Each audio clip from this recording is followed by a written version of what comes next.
Hello. We're about to get started, everybody. Welcome in for today's stream. Hello, hello. Happy Monday. Hope you guys are having a great day so far to your day. Welcome in. Congratulations, Foxy, on being first. How are you, legend? Hi, Grievous. Hi, Pixie. How you guys doing? Welcome back for another stream. It is time. The official Vtuber debut is here. It's now. We're doing a little question and answer thing later on. And I have a little bit of a special treat for y'all during this whole presentation. So I hope you guys are ready for that. But how are you guys today? Hello, hello. My cat and I are ready for the stream. Well, yes. Make sure to give your cat plenty of head pats for me, Foxy. But I'm doing good, y'all. I'm doing good. I'm not gonna lie. Okay. I had a bit of a rough morning. I'm not gonna lie. So it did snow where I'm at. It's currently snowing right now. I think it's like slowing down, but it snowed where I'm at. And we didn't know that it was gonna snow this bad in my city. So the roads are literally caked with snow. Not an inch of salt can be found. I had to go to the library to print out some documents. So as I'm driving, keep in mind, everybody that knows me, I'm a new driver, okay? This is the first time I ever driven in like the snowy weather. So I'm driving, I'm literally going like, not even like 30 miles an hour. I'm literally going like a flat 25 miles per hour, driving hella slow. I noticed whenever I turn, like whenever I make like a 90-degree turn or whatever the case may be, my brakes, for whatever reason, they were acting so fucking crazy. Like it was to a point where like my brakes, it almost felt like it was like slipping, but not really. But it wasn't until like I was turning down the main, like this like side street or whatever. I was going like not even 10 miles, like at most 15 miles an hour, y'all. I was turning. And then as I was turning, my brakes were not working. And I'm like, bitch, what the fuck? So to make a long story short, I didn't get into an accident. Let me just clarify. I didn't hit nobody. I didn't hit nobody's car. I did hit a pole though. It was not cute. Now, thankfully, like I'm good. I'm not in no pain, nothing like that. I was just more so irritated about my car because I kid y'all not, I literally just fixed my front bumper for some other bullshit that I accidentally like drove over the curb. My front bumper was fucked up, got that fixed, and then now I gotta do this shit. So my front bumper, it's fine. It's like, there is clearly like clear signs of damage. I can literally show y'all a picture on Discord. Like I posted about it on Twitter, actually. If you guys haven't, make sure to check me out on Twitter. But I posted about it on Twitter. It wasn't as bad as what I was expecting. Like it's still on, like the front bumper's still on my car. I'm still able to drive. But yeah, thankfully nobody was hurt. I'm fine. I was just more so agitated because of the whole thing. Because it's like, not only did everybody in my city get like no warning that it was gonna snow this bad, but my city, when I tell y'all, they don't give a fuck about us. Like, why aren't the streets caked with salt? So we ain't gotta worry about people slipping and sliding and potential accidents. And then y'all wonder why New Jersey is one of the highest places that has like a lot of car accidents. Like, please be so fucking serious. I hate it here. Yeah, thankfully we're good. Nobody was hurt. Nobody was in the car with me. Oh my god, thank God. That would have been so embarrassing if I would have got into that like little accident or whatever, and then somebody was with me. Shoot, no, we're not going to think about that. Also, hey Murder, how's it going? I'm in Canada, so my hometown is all snow. See, that's why I can't live in Canada. Like, I love the aesthetic of Canada, but I'm honestly thinking about moving somewhere that doesn't snow at all because I can't. First off, I don't like the cold weather. I'm not Elsa, bitch. The cold does bother me, but I don't like the cold weather. I hate snow.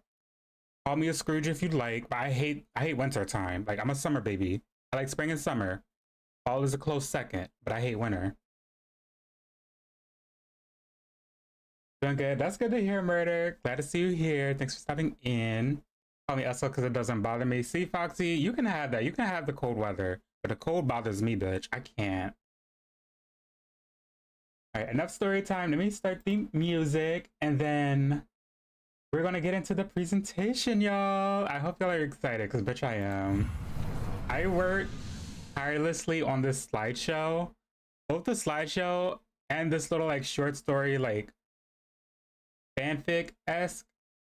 Like I put my heart and like my blood, sweat, and tears into this. So I hope y'all enjoy.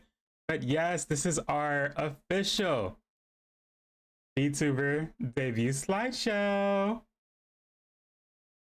Oh my god, wait. First off, chat. Let me move chat. Hold up. I just realized the scuffness of it all. Let me just move you over.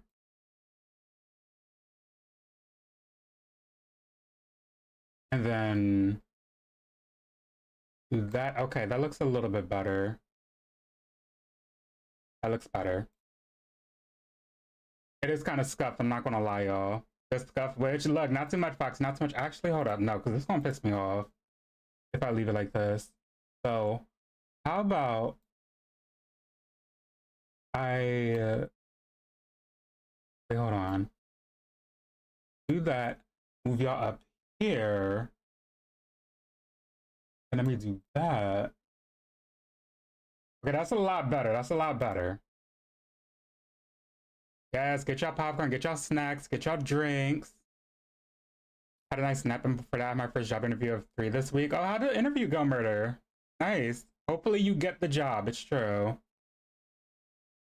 Love being passed around like that. Look, Grievous, it might be the first time. Oh, who said that? When I start streaming low scuff too, look. The scuff is, if you're really like an indie streamer, are you really a streamer if there's no scuff? Like, let's be honest. Everybody has like a scuff setup, I feel. Like, I was working in Yozu's stream yesterday, and he even said like his setup is scuffed. I'm like, really? I don't believe it.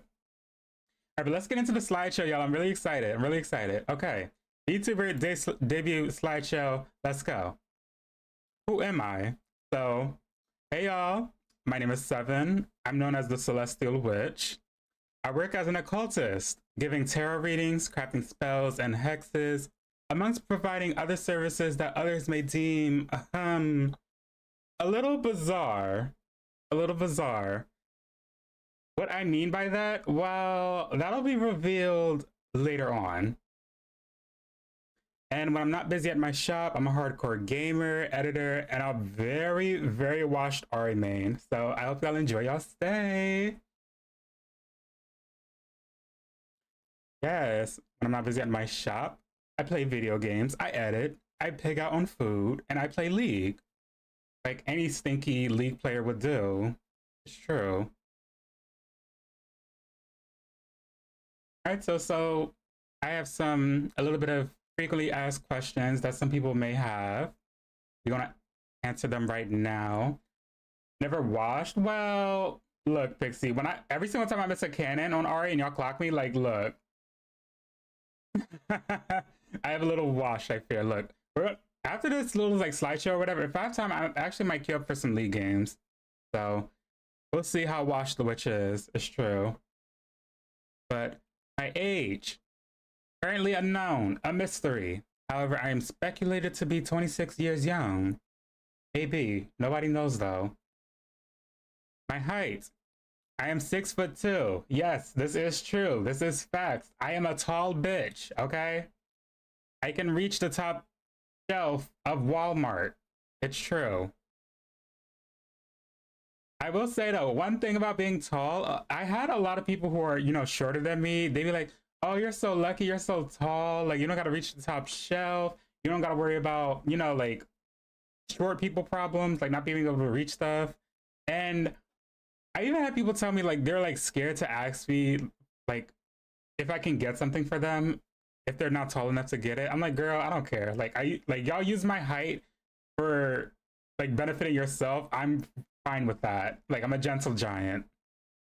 Hey, it's okay. If you see me in a store and you need me to grab something from the top shelf, just ask, okay? I'm not gonna get mad. I'll do it.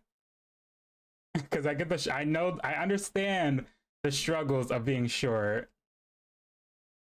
Hi, cutie. Love the concept of the slideshow. Thank you so much. Thank you. Good to see you. How are you? I still climb counters. Yeah, I feel that, Pixie. I feel that. I feel that indeed. And like everybody in my family is short, so I'm literally the tallest of like at least my small side of the family. And the amount of times that I be hearing them say like, "Oh, Seven, can you get this? Can you get that?" You know, God blessed you with this height, so we have to utilize it somehow. I'm like, girl, bye, whatever. Like, I understand my purpose in life is to not only make lovely content and entertain, but also reach the top shelf for people that are shorter than me. It's okay. I understand. My birthday. I was born July 6th. I am a Cancer, okay? All my Cancers in chat, all my water signs, y'all stand up, okay? We here.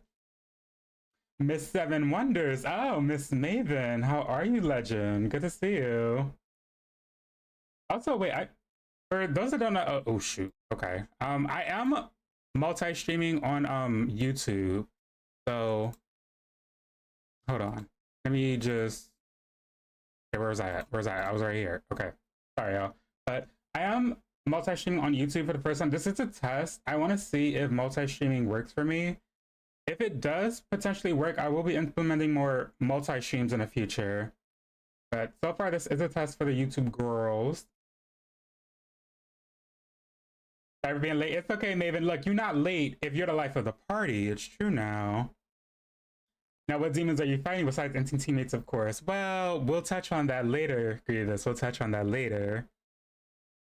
Yes, my big three. I am Cancer Sun, Sagittarius Moon, and Leo Rising. This is definitely like very funny to explain because when I tell people I'm a Cancer and when people get to know me, they always think that I either give off water or air vibes. Like at one point I think my previous job as a bartender, a lot of people mistook me for a Gemini. And I'm like, no, I'm a Cancer. Like I do have Gemini in my chart placement, like somewhere in like my planetary alignments. I do have some air energy, but I have one water sign and two fire signs in my big three. So yeah. The Sagittarius moon definitely comes out a lot. The Leo rising, especially when people first meet me, like I'm like hold true to Leo rising. But when those emotions come out, trust and believe, Cancer reigns supreme. Cancer is the mother sign of, after all, no shade. We are the best sign. Okay, Miss Leo rising, exactly, yup. Do you guys know your big threes? If so, what are they? Let me know. Serving boiling pasta with that big three. Oh, not the boiling, not the boiling pasta, girl. Okay, my hobbies. My hobbies include reading tarot, evoking charms, a little dancing, if you will. I love to dance. And casting hexes on demons, of course. Well, yes. I'll touch on that later. Leo Sun, Aries Moon, Virgo Rising. Okay, Foxy. We twins with the fire sign moon symbols. It's true. I love it. Aqua Sun and Moon, or Aquarius Sun and Moon, and Aries Rising. Okay, y'all got a lot. Hold up. A lot of fire energy in chat. I love it. Also, no wonder y'all be so quick to pop off the mouth and be shady to me. Okay, that fire energy be coming out quick. No shade though, no shade. It's all love. Pisces Sun, Capricorn Moon, and Leo Rising. Yeah, Pixie, I remember you telling me your main sign is a Pisces. I'm like, okay, my water sign sibling. Love that. And twins with the Leo Rising. Yup. Leo Sun, Sagittarius Moon, Virgo Rising. Okay, big on the Virgo Rising. I see it. Yeah, I'm discovering we have a lot of similar signs that are like in chat right now. Big ups to y'all. Come on now. Here's your Taurus Sun, Scorpio Moon, and Aquarius Rising. Again with the Aquarius. Hold up now. Oh, bitch. And when we're twins for life, like low key, like all of us are low key like twinning in chat. Same rising signs, same moon signs. Come on now. Love it. Love it, love it. Okay, so these are things that I like. Now, my VTuber, hold up. My model is kind of like in the way. Let me see if I can move you over for a bit, because there is something I want y'all to see, a certain dish that I like to eat. Y'all ain't gonna be able to see it, man. Okay. Let's just leave you right there, okay? I'm gonna be right here, y'all. I'm gonna be here chilling. I'm gonna just read out everything. So things that I like. As far as TV shows and anime, y'all know I am a die-hard Ruby fan, of course. Stand by Ruby will always, when people come to me and they ask me, what shows can you recommend me? I need me a new show. 9 times out of 10, I'm gonna put you on the Ruby. And let me tell you why. The fight scene, 10 out of 10. The music, like an actual masterpiece. Now, I will admit, earlier volumes, volume 1, it does take a while for the story to actually flesh out and kick off. However, everybody that hasn't watched Ruby yet, at least watch the red trailer. Watch the red trailer and then get back to me and then see how you feel. Because 9 times out of 10, once you watch the red trailer, you're gonna fall in love with the series, because the fighting styles, the weapons in this show, the creativity overall, like, it's just beautiful, a masterpiece. I'm really hoping Viz Media actually like is working with Rooster Teeth and they really greenlight volume 10, because I can't just continue living knowing that volume 9 is our quote unquote last volume of Ruby. I need volume 10 because I need to know what happens in Vacuo. Like, please. Mother Bayonetta, yup. And when I tell y'all, low-key, like, Bayonetta was partial inspiration of my Vtuber design. Like, I did take inspiration from Bayo. Like, I did. I'm not even gonna lie, I did. And can you blame me, though? She's Mother. But I also like, besides Ruby, I also do like watching the last, like, Avatar: The Last Airbender.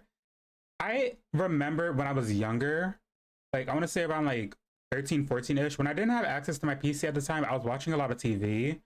And Avatar was one of those shows that it kind of became like a guilty pleasure of mine that I didn't really care for. Like, when it first, like that first like episode when they were like going over like Aang and like his relationship, like getting to know like Katara, everybody in the Water Tribe, like that kind of like part of the show, I didn't really stick with Avatar. But it wasn't until they met Toph, you know, they started like the story in Ba Sing Se. That's when I was like, oh bitch, like I actually really like, I'm here for this. Like, I'm kind of getting immersed into the show. So I love me some Avatar. Yes, ma'am. She's an icon. Well, yes. She's an icon indeed. Okay, what else do we have here? What else do we have? Oh yeah, Attack on Titan. I finished Attack on Titan last year, and this was long overdue. I really enjoyed season 1 of Attack on Titan. By the time that season 2 officially came out like years ago, that's when I stopped really watching TV. But last year I was like, you know what? Let's actually finish Attack on Titan. So I finished it. Dare I say, top tier anime. This is definitely one of my favorites. I will say the ending, it took me for a loop. I kind of don't like when shows go with that route of like time, like implementing like time travel in the story, or like some sort of like alternate like universe, but not really all, like the multiverse thing. Like, for example, in like Arcane, like, spoilers beware, like for Arcane season 2. But like the thing with like Victor being from like the future and like starting the events of Arcane, when shows end off like that, it's kind of like tired, because I feel like everybody is doing it. And when everybody does it, it kind of feels like it doesn't have as much impact. It doesn't hold as much weight, in my opinion. I don't know. What do y'all think about that? Because I personally don't care for it.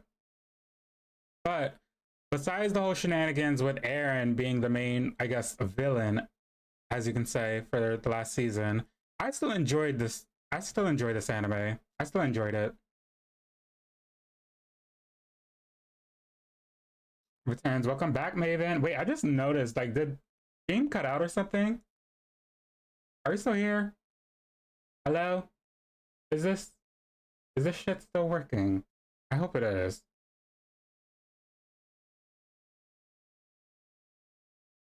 Are we here? Okay, we here. Okay, I panicked low key because at one point instead of like connecting the chat, I'm like, oh girl, I'm not the scuffness. Like, please, not my PC. I beg you, please work with me at least today. All the other times you like to show your ass and fuck with me, this is not the day. I beg. Anyways, next show on the list, Naruto. I will admit, I do like Naruto. I know that this show gets a lot of flack and hate, and the fandom is kind of cringe. But I like the anime. I like Naruto. I like Naruto Shippuden. I haven't really cared for Boruto though. That's the only thing. I think with Boruto, the only part that I left off at is it was the Chunin exams, and I guess Boruto got caught cheating. And by that point, I'm like, what's going on? What's happening? I kind of don't care. Like, I'm over it. They did Sakura dirty. Yeah, they definitely did. Kishimoto, trust, you will be dealt with. Because the assassination on Sakura's character was not it. Was not it. It's the way that honestly, none of the female characters are really talked about enough. As much as Naruto and Sasuke are, everybody and their best friend gushes about, oh, Naruto this, Sasuke that. What about the heroines of Naruto? What about the kunoichis that actually represent it? It's like every single time you bring up Sakura, everybody's just like, oh, she's annoying. Oh, she's useless. Like, it just goes back to a support mains in like Marvel Rivals, for example, getting blamed for not healing. Like, girl, be so serious. They're always hating on the healers. We never get our 10s.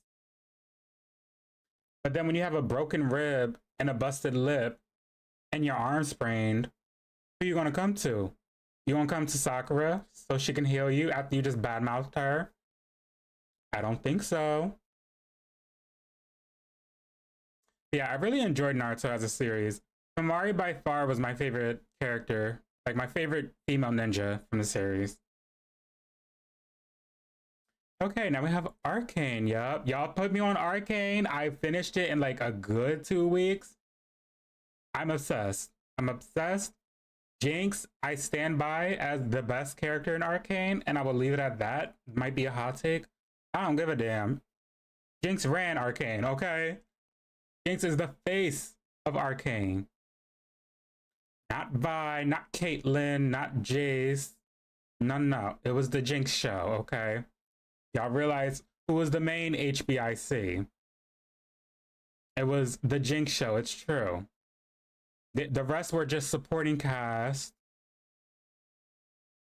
She also ran her dads into the grave. Oh, now we don't talk about that, maybe. We don't talk about that. You know, Jinx, she's troubled. She's a troubled girl, you know, forced to grow up in a world that was hard. And she handled it the best way she thought how to. Now, I don't agree with blowing everybody up and committing murder. But just look at that face. You know, look at that innocent face. She's been through a lot, y'all. She's been through a lot. You know this old saying goes, hurt people hurt people. She's not even my favorite, but it's blasphemous to say she didn't carry the show. She did. She carried. She carried. Also, who are your guys' favorite characters from Arcane? Let me know. You already know mine's is Jinx. Like, I fell in love. Like, the voice actress for Powder ate down, okay?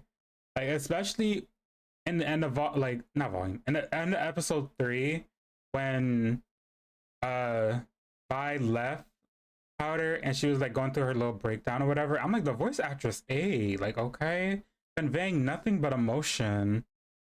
Am I late? Oh, Maz, you're never late when you're the life of the party. Welcome in, Legend. How are you? How are you doing, sister? Okay, another show that I do like. I like Fairy Tail, and I will die on this hill alone. I'm not going to say Fairy Tail is the best anime ever, but it is good. It doesn't deserve the hate that it got. Like, it doesn't. A lot of people say, like, yeah, it's boring that the characters of Fairy Tail all rely on like the power of friendship. Like, that's boring. I get that, but I like the like energy, the fact that they're all basically quote unquote like mages of some sort. Like Natsu's like a fire like dragon or whatever. Lucy, especially, who was my favorite character from Fairy Tail, uses the celestial keys. Like Lucy 8, loved her, loved Urza. And you know what? What's wrong with fighting with the power of friendship? Okay? Nothing wrong with that. Just had a great game on Tom Kench. Oh, not the catfish. Were you playing on top or support masquerade? And best in Silco, like the villain fan that I am. Look, that's a valid take. Silco definitely carried volume, not volume. Oh my god, I keep saying volume because I keep thinking of Ruby. Lord, season 1, Silco definitely carried as like the main villain, and I really felt as though like his impact on the show, like his dynamic, especially with Jinx, and especially when you learn about the events in season 2 about Vander giving him that letter that he never got a chance to read. Even Jinx said sort of stuff. She's like, if Vander would have got this letter, shit would have been so different. So I really like the impact that Silco had as a villain. I do.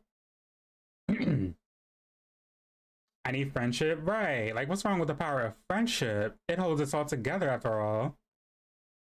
So you're playing on top, period. Did you eat? I know you did. Don't we all? Okay, last show, but certainly not least, we have the gem, the GOAT, Lyoko. Now, this, y'all, this was like my little like secret show. This was one of the shows that I kind of had like nobody to really talk to, because it wasn't really one of those shows that not like all the kids were really talking about like SpongeBob, and like I'd have been like Cartoon Network. They were talking about like the popular shows on Cartoon Network at the time, which really at the time it wasn't called Lyoko. Everybody was talking like Totally Spies, Ed, Edd n Eddy, like goated shows, keep in mind. But Lyoko, in my opinion, was so underrated. And it doesn't get the love that it really deserves. Like, okay, of course, we all joke and laugh that everybody had 5 heads, 6 heads. Like, the animation was definitely something that took getting used to. But I liked it. I really liked the vibe, and I liked the aesthetic, because it was very much giving like high tech, like virtual world. And I loved it. And the story was kind of good. Not even gonna lie, the story was good. Kolioka's a sleeper pick, right? So y'all get it. Y'all get it. Kolioka's the GOAT. Exactly. Exactly. It raises us to be fun weirdos. Exactly. I will say, Kolioka Evolution flop. I couldn't get into Kolioka Evolution. I couldn't. Why on earth did we go from like actual like real life actors? We could have just kept the shit just animated. It would have been a lot better. Like, give us like a time skip moment. Like, the kids are getting back into school. It's been like years since the last like Xana attack. Like, everybody's under the assumption that Xana's gone. Let them come back and be like, oh, Xan's still actually an issue. And then it could still be like animated both 2D and 3D. That would have been good. But I don't know why it was like actual actors. That really like threw me off. Watch your stream coming from YouTube. I love all your videos. Thank you so much, Gardenar. Welcome in. How's it going? Good to have you. Good to have you. Thanks so much for watching my content. I appreciate it. Yeah, Lyoko by far recommend if you haven't watched it. Just watch until like season 4. Don't watch Evolution. Don't watch it. It'll taint whatever good you feel about Lyoko. Just don't watch it. Not worth it. All right, now we are on the topic of video games. Yes. Y'all not gonna be able to see this text. I've made peace with that. So let me just move over again. They're gonna read it. So, video games that I like. Of course, y'all know I'm obsessed with League. I've been playing League of Legends since late 2017, like around 2017, 2018. Whatever year Pop Stars came out, that's when I started playing League. I think it was 2018. I'm nearly positive. But I started playing League 2018. I haven't really played rank. I literally only started playing rank not last year, the year before, 2013 in October. That's when I officially started playing ranked, and that was like at the end of the season. At the time, it was season 13, and then that's when I started like making content and then officially like playing ranked. So when people tell me all the time like, oh, you play like you're really good, like you don't play like you're in gold or like platinum, I'm like, oh well, I mean, I've only recently been started playing competitively, but I've been playing this game for like a long time. Of course, y'all know my highest mastery. Like my highest mastery champs are Ari, Kiana. I have a lot of mastery points in Lux as well, and select few like Lux, Akali, Senna. I have a decent amount of mastery points on. I have a decent amount of like mastery points in LeBlanc as well. But I mostly play mid lane champs for those that are new. If you are new, first off, welcome. Welcome to the coven. I'm Seven, if you did not know. Thanks for asking, just chilling today, but I love Ruby, Arcane League, etc. Love that Gardenon, love that. Now, on the topic of Ruby, who's your favorite character from the main team? This not only goes to Gardenon, this goes to everybody in chat. For those that have seen Ruby, out of the entire lineup of girls, who is your favorite? Ruby, Weiss, Lake, or Yang? Pick now. This is a judgment-free zone. There is no wrong answer. But I'm going to have to side with my sis Foxy. She said it best. White Schnee. White Schnee, girl on top. Like, we love her. We stand her. The true heiress of the Schnee Dust Company who will be bringing honor to the Schnee family name. Exactly. When Mewtwo Zoe was the first champ they released when I started. I think that was around the time where I started too, Cutie. If it wasn't Zoe, I think it was around the time when Kiana got released that I was like between the phase of like playing League off and on to actually like seriously starting to play a lot more. Kiana was one of those champions that I actually took the time to start maining in mid lane. Because back then I was like trying to figure out what role I really liked. When I first started, my friend Chris told me like start off ADC, that'll help you like learn. But then I got my eye on Irelia, then I was playing her a lot more. And then I was like picking and choosing between different champions, but when Kiana came out, she was the one that really like stuck with me for a short amount of time. Lots of Akali Master, yet no Akali games. Oh, Maven. And when I play League today and play some Akali games, then what? Don't tempt me with a good time now. League is literally the only competitive game that managed to hook me. That says a lot. I feel that, Grievous. I feel that. It wasn't until that time where I actually wanted to start like making content for League that I was like, you know what? I've been playing this game long enough. I consider myself decent at the game. Like I'm by no means like the best, but I do have a decent understanding of how this game plays and the structure of Summoner's Rift. And this wasn't my first competitive. Hold up. I need some drink. Hold up, y'all.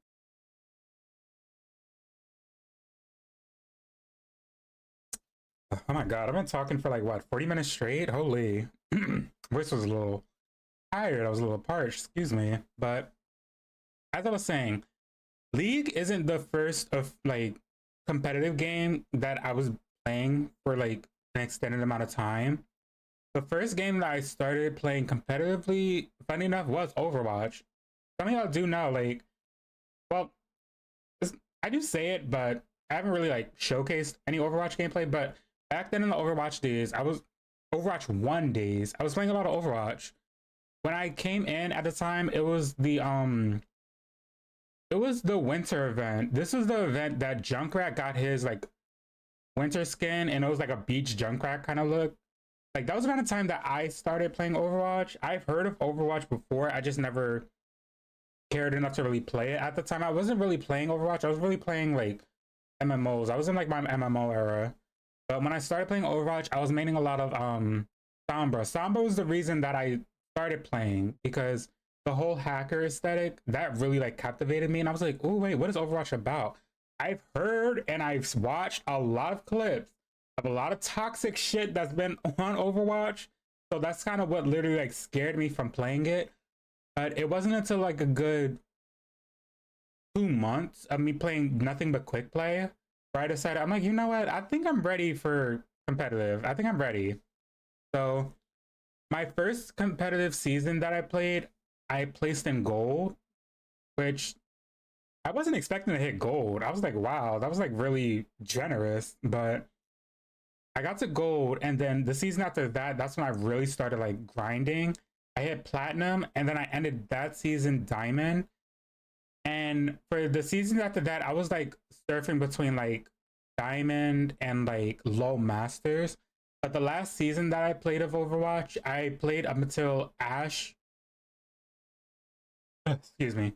Up until Ash was released, that's when I stopped playing competitive. And I was at the time I was stopped playing. I stopped playing Overwatch to play more Fortnite. So that was like my little like transition. But my last Overwatch season that I played ranked, I placed high grandmasters. I think around the time like the SR was like 3,900. I was close to hitting grandmasters, but at the time I was like really burnt out from Overwatch. So I was like, yeah, I'm gonna play Fortnite. Fortnite back then was a lot of fun. I was playing Fortnite since season 3. Season 3, no, chapter 1, no, not chapter 1, chapter 0. Like the original season 3. When the battle pass came out, it was like the Knights theme. That's when I started playing Fortnite. And what attracted me to Fortnite compared to other battle royales at the time was the build like function. I liked how building made for like unique gameplay, and that's like what it's like cultivated me into wanting to play Fortnite a lot more and get better at it. And it wasn't until season 4 where I think at the time it was a mode called 50 versus 50 that came out. I was playing that a lot more. That was a lot of fun. That's how I actually like learned how to get better at playing Fortnite and like building, because it was like a game mode that wasn't really like taken serious. It was like for fun. But I was playing that because it was fun for me. The fact that it was like low risk, and I was playing with like a shit ton of other people. So I was playing that a lot. And then I transitioned over to playing like solos. But Fortnite I wasn't playing for too long. Because then, you know, by the time KDA came out, I think at the time it was like season 7 or 8. I think it was season 7 of Fortnite back then. KDA came out, and then I was just playing a lot of League, and it was just up from there. But on the topic of Sonic, though, Sonic by far, okay, anybody that knows me personally knows that Sonic is my favorite video game franchise of all time. I am a big diehard Sonic fan. I love, well, I'm not gonna say I love Sega. I ain't gonna go that far. But I love this fucking blue hedgehog. He has like literally, like, I've grown up playing Sonic games. Like, when people say their favorite series, like their favorite like character is Mario, I'm like, okay, I grew up on Mario. Funny enough, like when I was younger, a lot of my family played a lot of Mario games, and that was fun.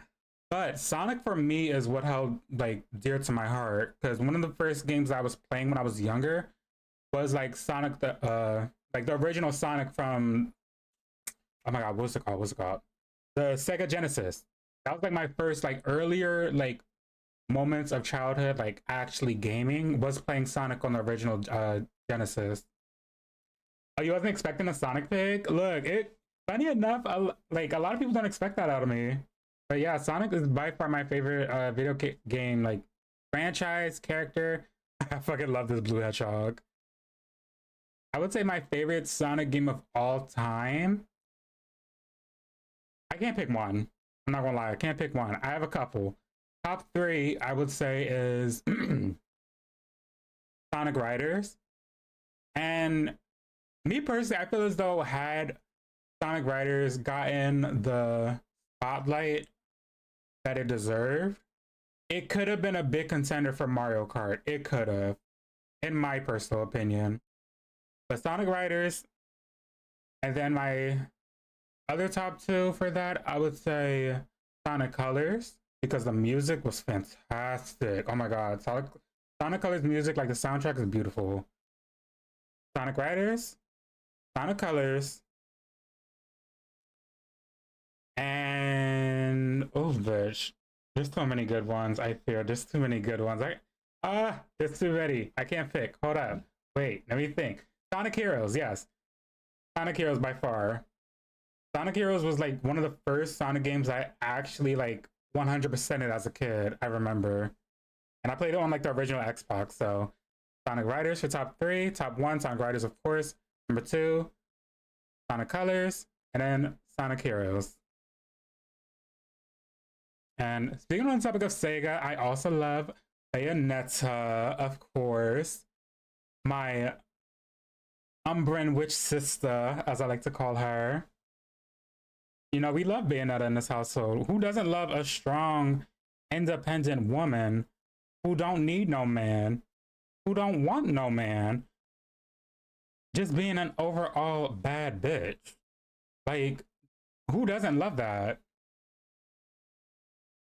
I just watched both Sonic movies and prep for the third one. I watched with my BF. Oh, Masquerade. I still have to go see the third movie. I still have to go see it. I haven't even seen the second one. I just realized. I haven't seen the second one. I'm looking online. I ain't gonna lie, I'm not trying to go to the theaters to go see it. I'm not trying to pay money to go see the second movie. I'm trying to see the movie in, let's say, alternate methods. You know, methods that are on the more FREE, that spells free, creditreport.com, baby. Team Rose, baby, let's go. Yes, Team Rose was my favorite team. Of course, it was like playing the game on easy mode, but I love Team Rose aesthetic. Amy, in my opinion, gets a bad rep for being like an annoying love interest for Sonic. But I love Miss Amy. Who doesn't love a crazed girl who wants her man and just goes around swinging a damn hammer? Because your girls that know, if Sonic wasn't acting right, Amy was quick to put that hammer on his head. Okay, she was real quick to give a bitch a good bop on the noggin. So not too much on my good sis Amy. Who doesn't love her coochie beam? Oh, bitch, not that clip. Oh my gosh.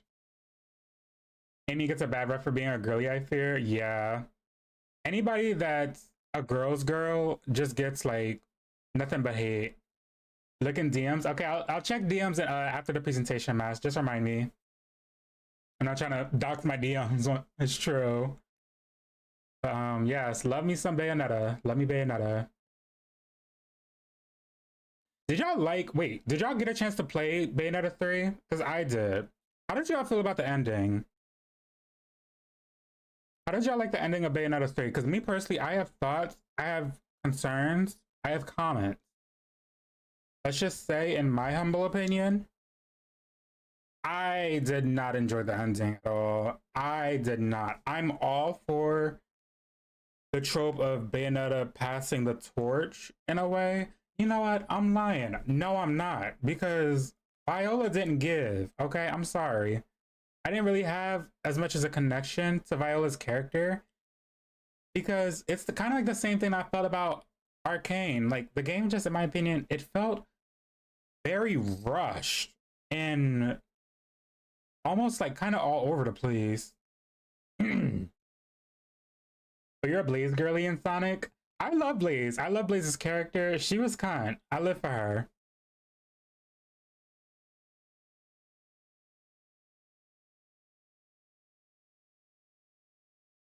Yes, we love Blaze in this house. We do. Yes, hey Yaki, how are you? Yes, we love Blaze indeed, yes. Big shout outs to Miss Blaze. She carried, I'm not gonna lie, in Sonic Rush she carried. The fact that, I'm not gonna lie, her character in Sonic Rush I kind of identified with. Because for those that don't know with like Blaze's lore, she's basically, she's kind of like in a sense of Knuckles, because he was responsible of like guarding the emerald, the Chaos Emerald, like the giant emerald or whatever. She's kind of like that in another universe. However, she's guardian of the Soul Emerald, and she's also a princess. However, she's very alone. She's very like to herself, very closed off. And I kind of identify with that because I'm not gonna lie, in real life, like I may come off as a very like, what's the word I'm looking for? Extroverted person in like streams and everything, but for the girls that really like talk to me like Discord and everything like that, I'm very quiet. I'm very reserved. I'm very much an introvert, and I really stick to myself. So when a character like Blaze came up, like very much being very like, first off, very powerful, very confident, But not only that, but being true to herself. And eventually, like during the story, she actually does warm up to Sonic and friends. Like, I really love that. And I kind of like identified with that. Knuckles if he ate right. Knuckles if he wore heels and could fight with fire. It's true. I'm all for the cunty balls of bull. Right. Oh my god, that transformation, I was gagged. I was not expecting not only the transformation of balls of bull, but that umbrella, bitch, that like the headpiece, first off, the jewels, the dress,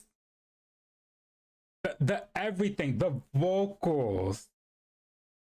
Like she ate, and it's not even it's that's not even like go into the fact that it was a damn rhythm game of all things. And I really like rhythm games. Like, yes, she gave everything and more.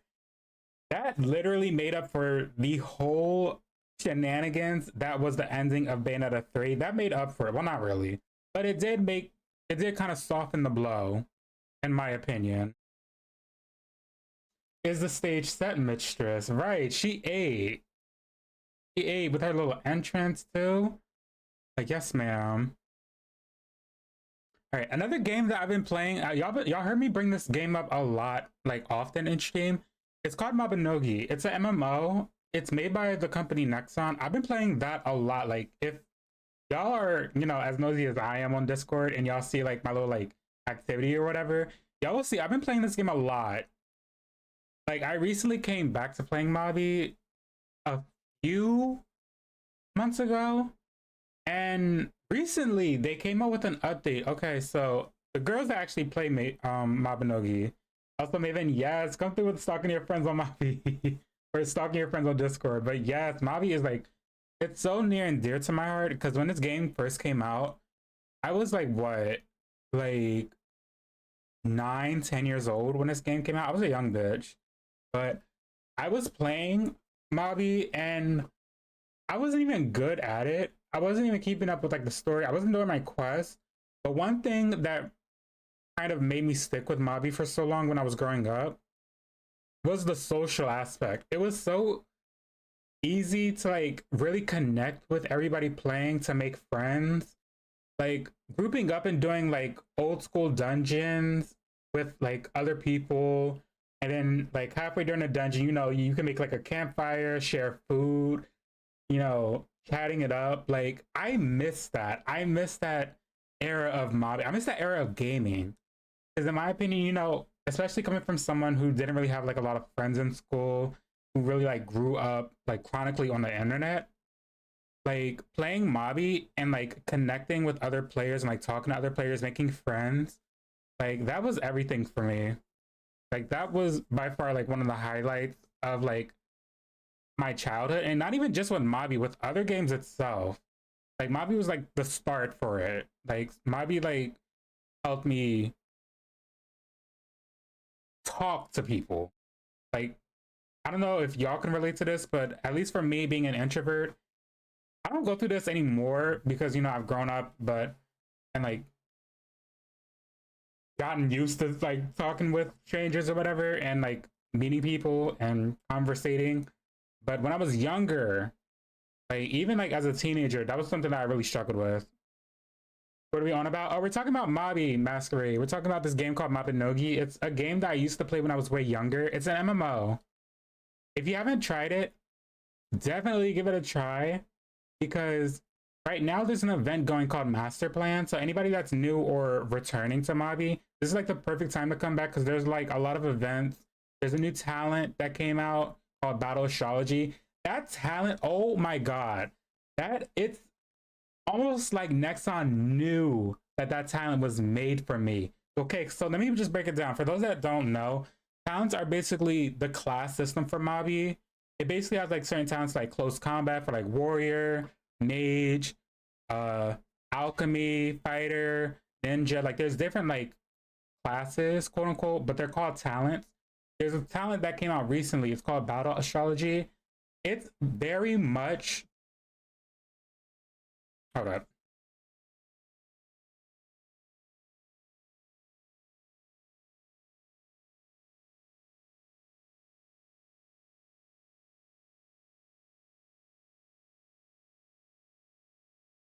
Thank you, Kermit, for the 5. I appreciate you.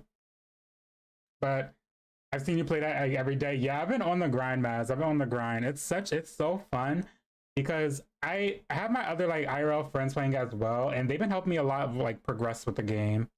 But what was I saying? Oh yeah, battle astrology. So you use a scythe for astrology, and it's very much in the title. Like the class fights with like astral magic. Like think of me like 7, like the celestial witch, but with a scythe using like astrology magic. That's basically what battle astrology and Mavi is. Like they fight with tarot cards, space magic, like stars. It's so fucking fun. Like this new talent, it really like I'm so glad that Nexon is still putting updates to this game and making it still feel like fresh and new. Because when they add like stuff like that, it makes the game like so much fun, and it brings me back to like it gives me a sense of nostalgia. And it's been such a long time since I felt that in the game. Like, not gonna lie, when it comes to gaming, like I am a hardcore gamer at heart. I do love competitive games, but I realized throughout last year I've been playing a lot of League of Legends. Like, and there's nothing like I do love the game. Don't get me wrong, I love League of Legends, but over time, when you're playing like one game for like an extended period of time and not really like playing anything else, you kind of like get desensitized to gaming as a whole. And it wasn't until I came back to Mobby that I found myself actually having fun playing video games again. And anybody else that like feel like that, I don't know if it's just me, but take it from me, like I would say if you're like hard stuck on like a competitive game like League, Overwatch, for example, definitely don't be afraid to try out other games. And not only that, but try new games out there as well, because there are some underrated games that are out there that are honestly very fun and very immersive. Okay, Ruby Maka Core, exactly. Yeah, it's giving very much Ruby like vibes, and it's very like it's such a fun class. This game, it really holds dear to my heart. Watching, especially like knowing that I played since the game like released, and I've been playing on and off. And I went through like a good long while of not playing it, just coming back and seeing everything that's new. It's such like it warms my heart because I do hold this game close to my heart. But yes, that is enough Mobby talk. Otherwise, I'm gonna be like stuck here forever. But yeah, I've been spending a lot of time on Mobby. So if you guys look on Discord and you see me on there, 9 times out of 10, I'm either grinding or I'm probably just AFK. But it definitely gives me that sense of like love for gaming that I've been longing for after playing League for so long. Like I said, let me reiterate. Don't get me wrong, I do love playing League.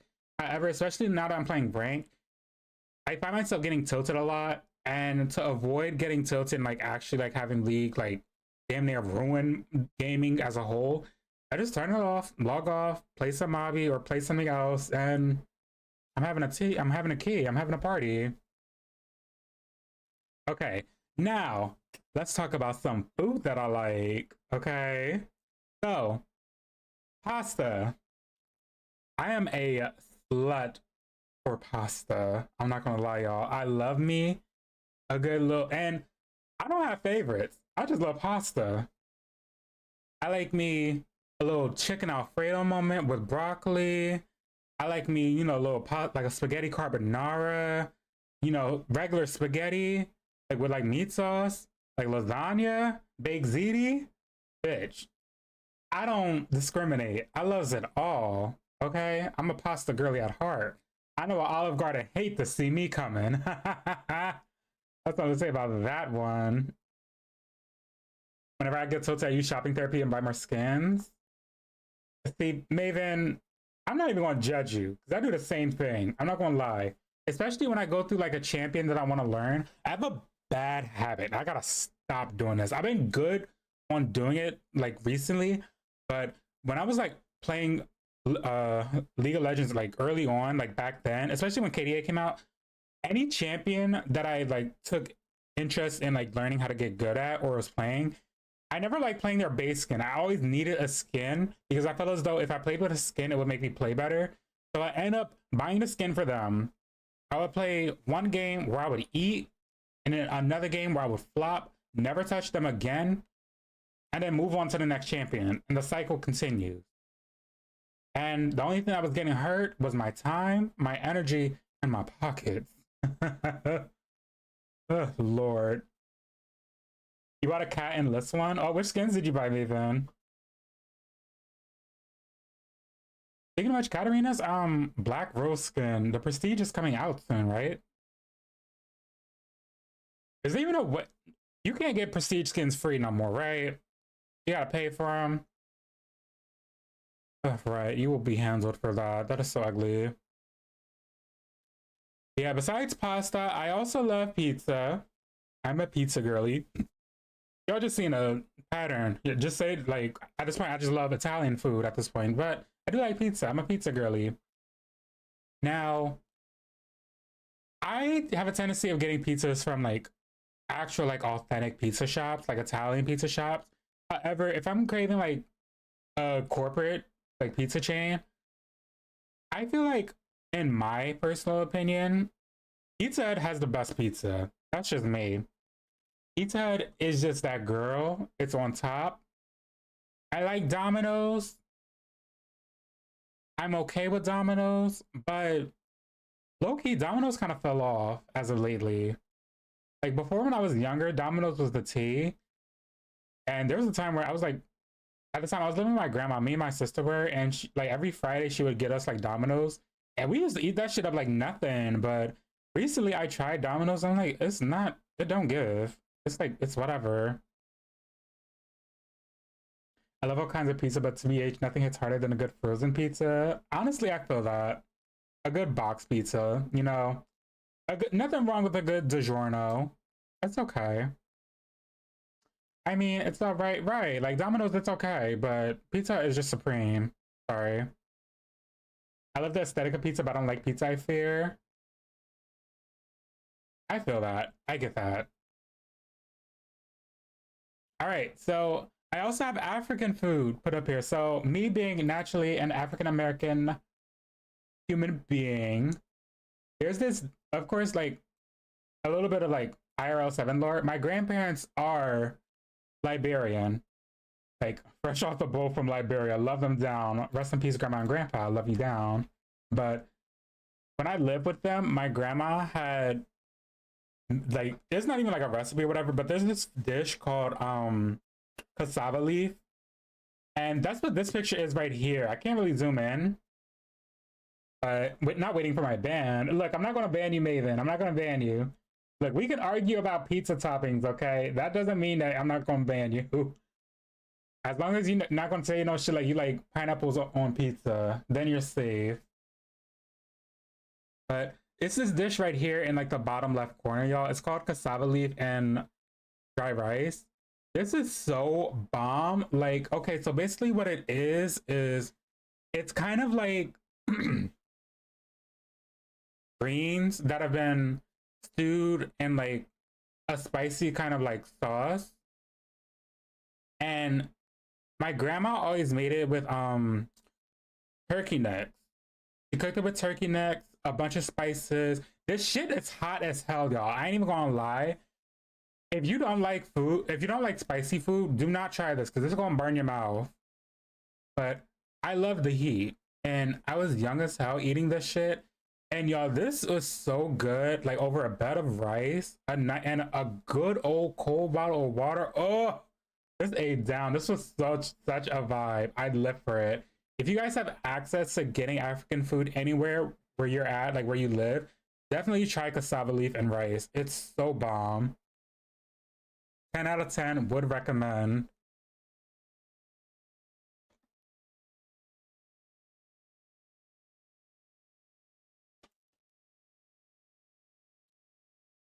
That looks so good. It is, Maven. It is. Trust, sister. Trust.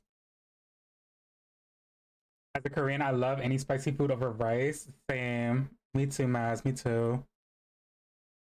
I wish I had more African joints here. Oh, and when you travel to the US, Grievous, and try some, then what? Cause like I definitely recommend it. Cassava leaf, palm butter with fufu. It just, oh, I love it. I need it. I need to get some. Like it's been a long time since I had this. Like I need to eat it. My stomach craves it. All right. Well, that is the things that I like. Now, let's move on to the things that I dislike.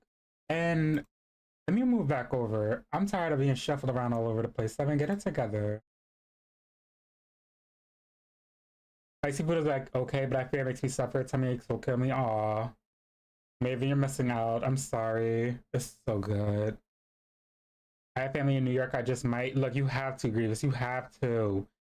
Like, it's not a want. It's a requirement. Like, it goes that deep. Okay. It's that necessary. You have to try it. But these are the things that Seven which dislikes. So I'm not a big fan of arrogance, narcissism, and hate speech. There's levels to arrogance. Like it's one thing to hype yourself up. That I'm all for, but I don't like it when people have a tendency of blowing smoke out of their own ass or up their own ass. Oh God. Please. But I think what it comes down to is just me as a person. Like, I'm just a naturally humble person. I don't like showing, well, I'm not gonna say I don't like showing off, but whenever, like, for example, somebody gives me a compliment, I'm always the first person to say, like, oh, thank you, like, this and any other. I make sure to give people their flowers, give them their 10s. But I just don't like y'all know what y'all know narcissistic people, arrogant people. Y'all know how they act. We don't like it. We don't stand it here. You have to be humble, okay? You have to be humble, very demure, very mindful for 2025, or else you get the boot, and then I will sick hermit to eat you. Even if you don't use that face in the thumbnail, I think I have, but I'm definitely going to be using this like one in upcoming videos.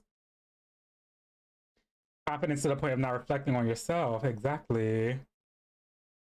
But yeah, I just don't really cater to like people that are just like naturally arrogant and don't really have like a humble bone in their body.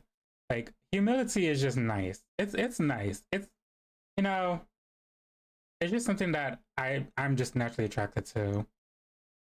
Speaking of humble, as soon as I join, I fear I need to leave. Oh, hey Yuta, how's it going? But another thing that I dislike, spiders. Now, funny enough, I showed Nana, like I was like showing her like the slides and everything to get her opinion on it. When she's seen spiders, she was like, well, how do you feel about like bugs or like roaches? I don't care about bugs. Like when I see a bug, I'm not like, oh my gosh, like kill it. No. Like I'm not gonna go up in arms if I see a little roach like crawling. Like it's gross, but compared to spiders, them shits are like not from this world, okay? I can't deal with spiders, especially tarantula. Oh, no, hell no, no, I can't. Scared of spiders, but you have one on your VTuber's head. Oh, and Pixie, you know what? You know what, Pixie, just wait. just wait. You ate that. That was cute. Pixie, you think you clever, huh? You think you cute. Okay, sister. Hold up. I'm literally the opposite. Hate small bugs, but spiders are super cute. Look, you want a tarantula? Oh, girl. No, Grievous. Look, I thought we were here. But Grievous, no. No. Okay, I will admit, there is I don't know if y'all seen, there's this, like, animation on YouTube called, like, Lucas the Spider. But spiders like that are animated to be very cutesy, very cartoony, that's cute. Like, I don't mind seeing spiders like that. But then compare that spider with the spiders you see in Australia, for example. Like them huntsman spiders? Oh, bitch, no. Y'all can have that. Those are like spiders the size of like dogs, I feel. Like, no ma'am. No. No thank you. Now when Pixie gets banned, don't act shocked. Exactly. Why is it fair that it has quadruple the legs and triple the eyes that I have? No, exactly. And plus, now Nana, when I told her I didn't like spiders, she was like, oh, but they get rid of like bugs, like unwanted bugs. I'm like, okay, but if I see it, I'm gonna have a heart attack. And this is why like games like Lethal Company, for example, like they have like a spider like monster. I have that arachnophobia mode set on and it is never going off. So I don't know what to tell y'all. I don't do spiders. I don't do tarantulas. I don't do arachnids. Like especially, oh my god, especially in like the spiders and Mobby, like they look so like scraggly and so ugly. There's like an item that you can get for free that'll like, it's called like a diffuser. It turns the spiders into bears with like little cute spider hats. I'm like, okay, thank you, Nexon, thank you. Because before when I was younger, looking at them spiders, and especially they had like giant spiders too, I said, hell no, no. I can't deal with that. My heart can't take it.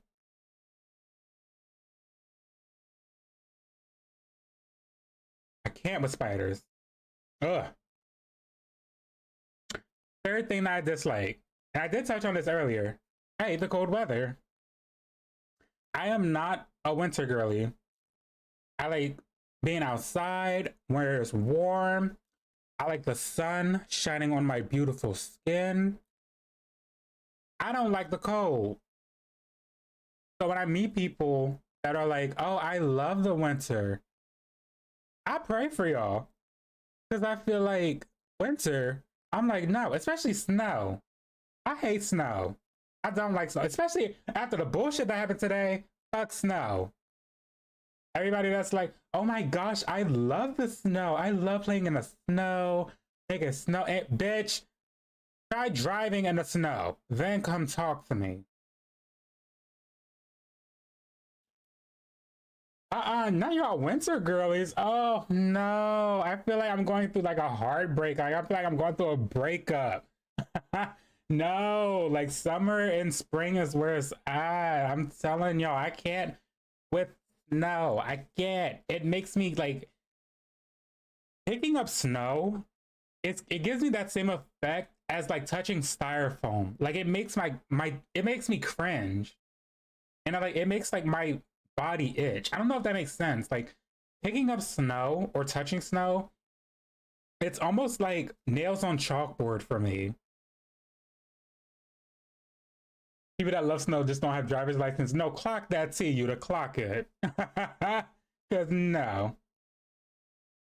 I love looking at the snow, but I don't like being in the snow. See, that's facts. That I get.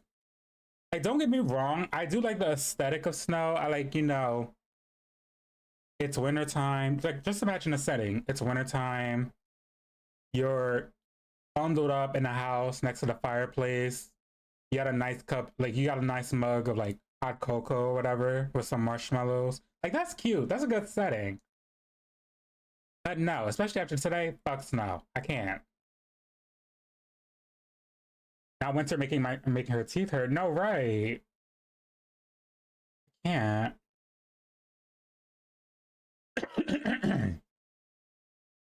Okay. Last thing that I like dislike, I don't like obnoxiously loud noise slash people. Now, let me touch base on that. So when I mean like obnoxiously loud, like, okay, one thing about me, especially now that I'm older, like, oh, hold on. Let me get some water.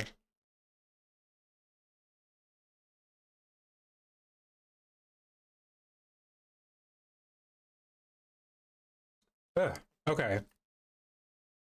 So what I mean by like obnoxiously loud noise, I'm an introvert. I'm very quiet, very to myself. Y'all know this. I said this already. Anybody that's the complete opposite, and don't get me wrong, it's nothing wrong with being extroverted. However, if there's a way where it's almost like overstimulating. Like if you're like overly like loud or like making noise around me, or just a loud person overall, I'm kind of like, oh, jump scare. Like I need to like be to myself. Like it drains my social battery so quick.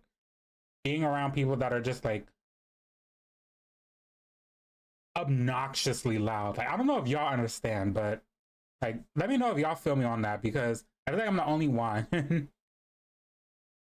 It's like if it's too loud in like a setting, that's why I kind of like don't really like the party scene really, because like loud noise, especially now I'm older, I feel like a grandpa saying this, but anywhere where it's loud noise, I'm like, bitch, my head hurt, I'm tired, I don't want to be here, I want to go home, I want to drink a glass of wine, I'm gonna put my feet up, I'm over it. Oh lordy. One of my friends is the type that literally screams in your ear when he's drunk and he's so fucking annoying. Oh hell no. Scream in my ear when you're drunk, and that's like the quickest way to get like backhanded. Like no. I can't do. Alright. Things that I dislike have been touched on. Now, for anybody that's new here, if you're wondering where to find me, so my main streaming platform at the time is Twitch, and I'm going to be implementing a streaming, like a solid stream schedule at the moment, where I'll try to be streaming at least 3 to 4 times a week, starting around 4 p.m. Eastern Standard Time. That'll be about 10 p.m. for Central Europe time, I think.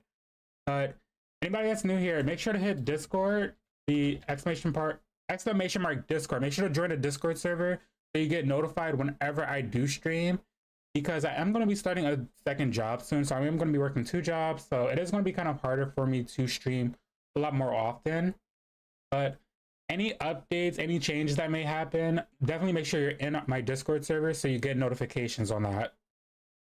But you can find me, of course, at twitch.tv/7wonders, my YouTube channel right here, youtube.com/@7wonders, TikTok, tiktok.com/@7wonders, and my Twitter, twitter.com/7wonders. Not X. What the fuck is X? Do y'all still refer to Twitter as X? Because I don't. 2 jobs, the American economy. Right, Maz. I fear. Yeah, I'm not calling it X either. The shit is Twitter, okay? I'll always dead name Twitter. But right, exactly. So these are the services that I provide at my little shop. So I provide tarot readings. I provide custom-made incantations, hexes, charms, and curses. So if you have somebody that you don't particularly get along with, you feel as though they need to be handled, hit up the witch. But I also specialize in love spells, protection spells, and good fortune candles and enchantments. It's true. And I also do spirit exorcisms. Now, y'all may see where it says see document here. Now, this is where the fanfic that I wrote yesterday comes into play. Oh yes, oh yes. Can I put you in full screen mode? Oh my god, wait. Okay, viewing mode. Can I put you in full screen? Because I know y'all girls need to see. Oh my god, wait. Wait, can I full screen this? No, don't share, don't share. Let me see, file. Fuck. Alright, well, I hope y'all can see this. I'm gonna read it to y'all, don't worry. But yes, it is fanfic time. It's true. The YouTube video downloader I see. Well, maybe look, I'm an editor, okay? I gotta get my assets somewhere. But this shit don't work. Both of them don't work. I gotta find me another site, low-key, because this shit don't work. But yes, it is time to unveil the fanfic.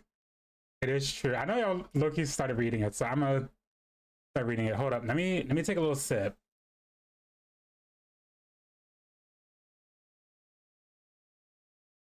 Let me just drink some water and hydrate, lubricate my throat before I start reading. I have break in the morning. I gotta shower, have fun. Thank you so much for stopping in, Yuta. Have a good night and have a good day at work tomorrow. All right, so I call this fanfic calling cards.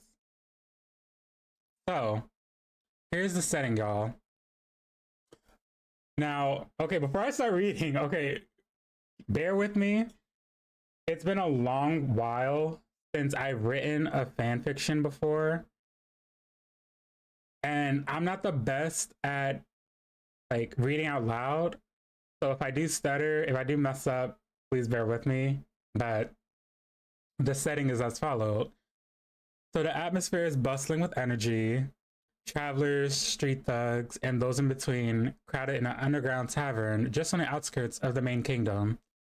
On a more shady side of town, this is where all the crooks make their shicey deals with one another. The air is thick, with loud outbursts coming from overly intoxicated huntsmen. The smell of alcohol nearly engulfing any outsider's nostrils from a single breath. In the far corner of the bar sits a young witch in a heated argument with what's to be assumed to be an agitated client. Oh, not nothing can be bad as Colleen Hoover. Basically. Okay. So, you're a total fraud, the angry customer shouts, his thick, heavy accent filled with rage. You said that this spell would bring me a wife. Listen, man, the witch pinches his eyebrows together, signs of a faint migraine creeping in from the argument.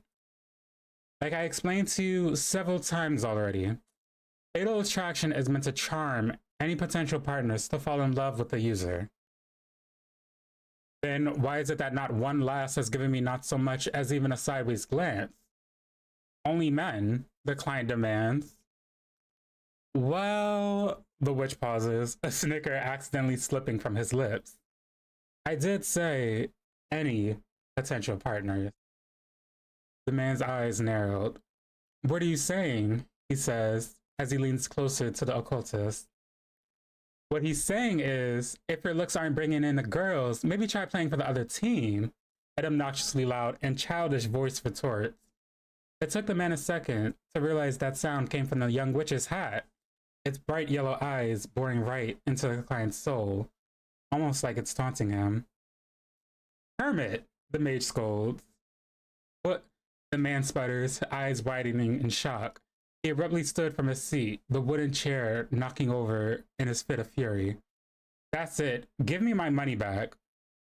The witch raises an eyebrow, then lets out a laugh, his heterochromatic eyes shining ever so brightly in the dim tavern. Sorry, love. No refunds. Read the fine print.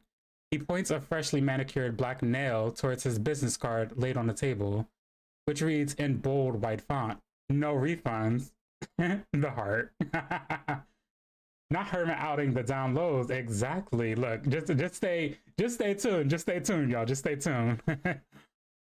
The angry thug only stares in confusion as the witch casually collects the tarot cards scattered across the table, placing the deck in a black cloth pouch before nonchalantly tossing the pouch into the hat's unhinged jaw. Look, cutie, I'm sorry that my magic isn't quite sending your targeted audience to you, but that isn't my fault. The witch saunters closer to the man, teasingly caressing the side of his face. What a shame, the occultist playfully sighs, before turning towards the bar top. The angry client, now seemingly snapping out of his state of confusion, checks his teeth in irritation at the witch. You don't know who you're fucking with, kid. If you think I'm gonna get scanned by some sissy in fishnets, you got another thing coming, you. A sharp gust of wind pierces the air. The ranting man could barely finish uttering out his slurs of insults before I can't speak. Before receiving a swift knee to the stomach. He chokes out a strangled cough, unable to register what transpired before a hand tightly grips his throat and slams his body on the ground. The noisy room soon turns quiet as everyone's head peers over to the assault. The man lets out a grunt of pain, vision blurry. As his eyes adjust, he can only watch in horror as a pair of angry, piercing, dark... I can't read. Oh my god, y'all give me a minute. He can only watch in horror as a pair of angry, piercing, dark magenta irises meet his own. His ringing ears could just barely make out the sound of low growling. He realizes it's coming from the witch's hat, its eyes narrowed at him. He winces as he feels a blazing hot flame being held dangerously close to his cheek, the fiery energy coming from a steel card imbued with radiant stardust energy. Say that again, the witch threatens, the grip on the man's throat tightening as he leans closer towards him, bringing the card closer to the man's face. I didn't quite hear you. The room was deathly quiet, bystanders whispering amongst each other, desperately waiting for the witch's next move. The tension is so thick, it's almost suffocating. That's enough, Seven, a deep voice bellows. Everyone's heads whip around to behind the bar, a tall, muscular man with jet black locks and a distinctive 5 o'clock shadow staring daggers at the witch. Let him go. The witch's purple eyes widen, but now, the bartender quickly cut him off, his authoritative tone showing that he's not to be trifled with. The occultist scoffs before sheathing the steel card back into his pocket and climbing off of the angry customer, who quickly scurried off of the floor and made a beeline to the exit.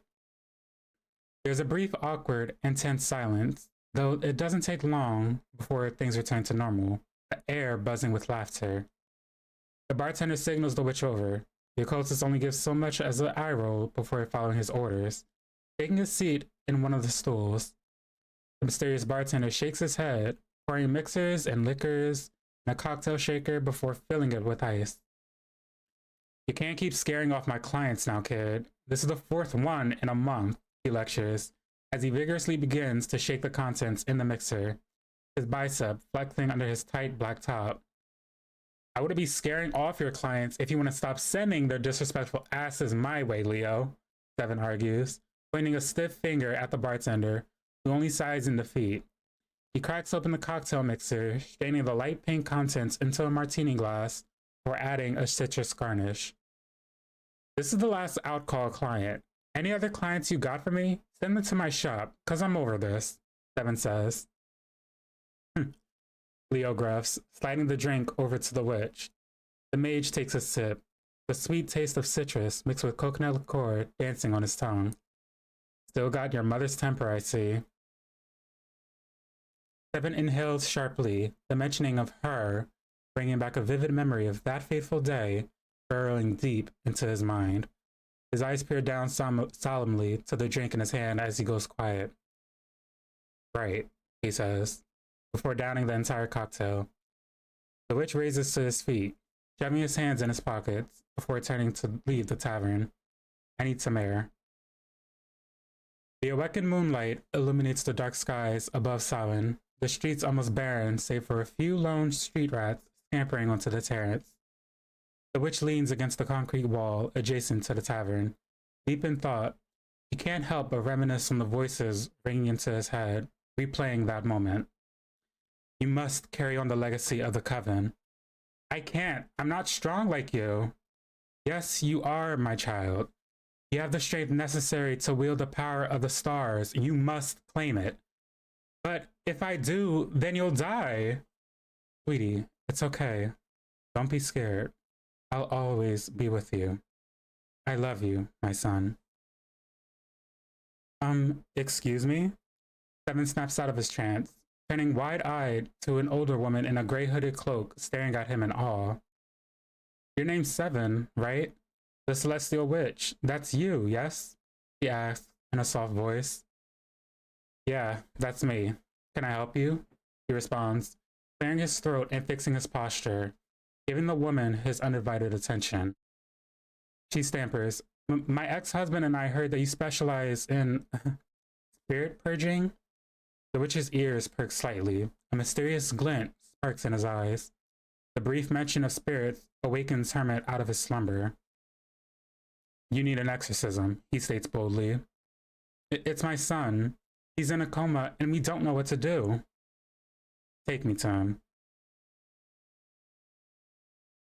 He's been like this for 3 weeks, the boy's mother whispers, as her, Seven, and her son's father stare at the kid's still lifeless body, not lifeless, oh my god, the kid's still body in the bedroom. The atmosphere is tense, the only sound being the soft, faint wheezes leaking from the child's lips. You see it too? The witch asks Hermit. His eyes narrowed at the bed. Practically littered all over the bed is black splotches of dark energy. The presence of Grimm so strong and intimidating to a regular huntsman. Yep, the Dream Eater's buried deep within the kid's heart, feasting on his aura. This won't be a cakewalk, leader, Hermit responds. Well, will you be able to save our son? The father gives a disdained look to the witch, questioning his abilities to complete the task. So, what you're saying is, this will be a challenge, the witch states, ignoring the father, Seven's eyes never leaving the boy's body, lying helplessly before him. Mm-hmm, Hermit pipes. A mischievous smirk creeps onto the witch's face. Good. I like a challenge. Seven pulls out a single card from his deck, imbued with a bright purple aura. He then throws the card toward the bed to open a sort of portal that leads to the other side.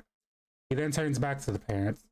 Be back in a sec, he winks, flashing a bright smile before somersaulting through the portal.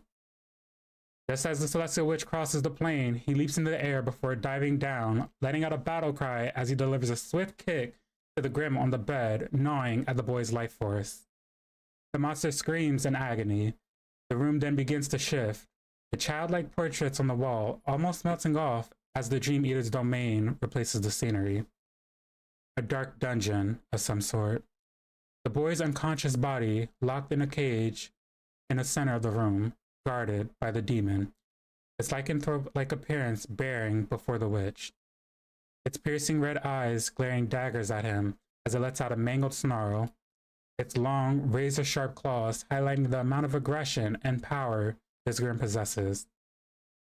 Now then, Seven starts, brandishing the bladed magic deck mounted on his left arm. Wielding a handful of magic cards, he flashes a confident smirk at the Grimm. Let's see if the cards are in your favor. Well, I'll write a book. Look, Maven, look, listen. The last line, look, okay. I thought, I was like, really, I was on this last line for, I kid you not, like a good 30 to 45 minutes, trying to think of like a very, like, I was trying to give, like, I was low-key trying to give like Bayonetta tea, but like my own spin on it. I was trying to think, okay, what would a sassy, sexy, confident, bad bitch witch like say? And I didn't want to really like lean too far into like almost like a carbon copy of Bea. I wanted to do something unique. So I was like, you know what? Let's see if the cards are in your favor. Like that eats, like, oh my gosh. Girl, no, you ended so well there. Thank you guys. Thank you so much. I'm glad y'all enjoyed. If you were a League of Legends champ, that would be the crazy statement pick. Like the champ select. Now, I'm not gonna lie, y'all. I was low-key thinking and brainstorming if Seven was actually a champion in League of Legends, what would my kit be? And I did think of some things, but I didn't, of course, iron it out. I don't know if it seems kind of like cringe to like create like characters or champions in League based off of your like OC or whatever, but I didn't write it down really, but basically, okay, let me look it up.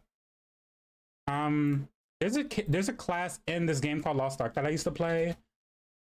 I really based Seven's character off of this. So this is the Arcanist class in this game called Lost Ark. It's a MMO. This was my main when I played the game, and this is like a heavy inspiration of Seven's character. So basically, of course, she uses like tarot, she uses like magic cards, and her weapon is like kind of similar to Seven. She uses like a dual disc basically. And her whole like gimmick in game is like her passive, like she has like these attacks, these spells or whatever. I can show you. I can give a little like demonstration. Is there gonna be audio? I don't think I have my display audio set. Hold on. Let me see. Property. Let me do that. Have I considered writing a book? Now, Pixie, back when I was younger, I used to write a lot of fanfics. So I was like writing a lot of stuff on like Wattpad, for example, and stuff like that, just to like pass the time. But as far as recently, I haven't really considered like writing, but I'd be down to like make like a full-fledged story for Seven. Like it'll be a good like side thing to do. And plus, I really was thinking to myself this year, because I haven't been reading a lot, honestly. Like I miss reading stories on like Wattpad, even reading books. Like I feel like I haven't really been doing that a lot. And I feel personally, if you're a person that's very like studious, if you read a lot, you have a leg up on like the average person, because people that read a lot, they're very intelligent, they're very articulate, and I resonate with that. So I think this year I'm going to be reading a lot more, like reading a lot more stories, in my opinion. It's not cringe. Legal C's are the best. Okay, I should really flex out. Like, if Seven was really a champion in League, what would his kid be? I'm a like brainstorm, and I'm gonna come back to y'all on that. I really am. Hi Avery, how's it going? How are you, legend? Also, let me give you a shout out since I have time. Yeah, make sure to check out my good sis Avery here. How are you, King? How's it going? But I just know 7 o'clock dissipates tea and special interaction. Oh, exactly. And when I'm the surprise not third wheel, when I'm the surprise like love triangle between Twisted Fate and Graves, then what? uh, I'm doing good, Avery. Thanks for asking. What's all this about VTuber debut? Okay, so basically what I did, Avery, I had this like slideshow set up. I was basically going through like, who am I? Like, who is Seven? Things I like, things I dislike. We just finished reading like the fanfic that I wrote that basically it hints at who Seven is as a person. Like, basically, Seven takes place, like, Seven is from I basically based Seven's whole lore. A little inspiration came of it from Ruby. So if Seven was in like a show, for example, or any like some sort of like media or whatever, he would be in the universe of Ruby, because that's basically what I based it on.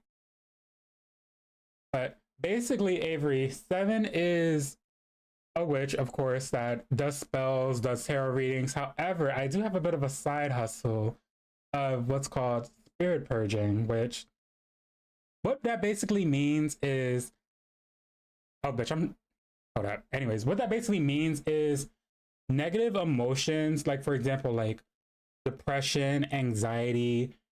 Humans feel those emotions. However, Seven, being very in tune with the celestial universe and the celestial plane, I see those emotions and they manifest as grim, as monsters, like creatures of darkness. Seven can actually see it.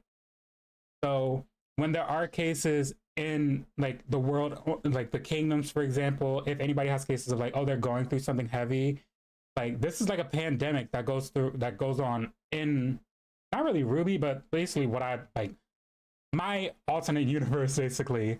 But people that go through these like heavy emotions, Seven actually sees those as malevolent spirits, and Seven is hired by people to basically exterminate those spirits.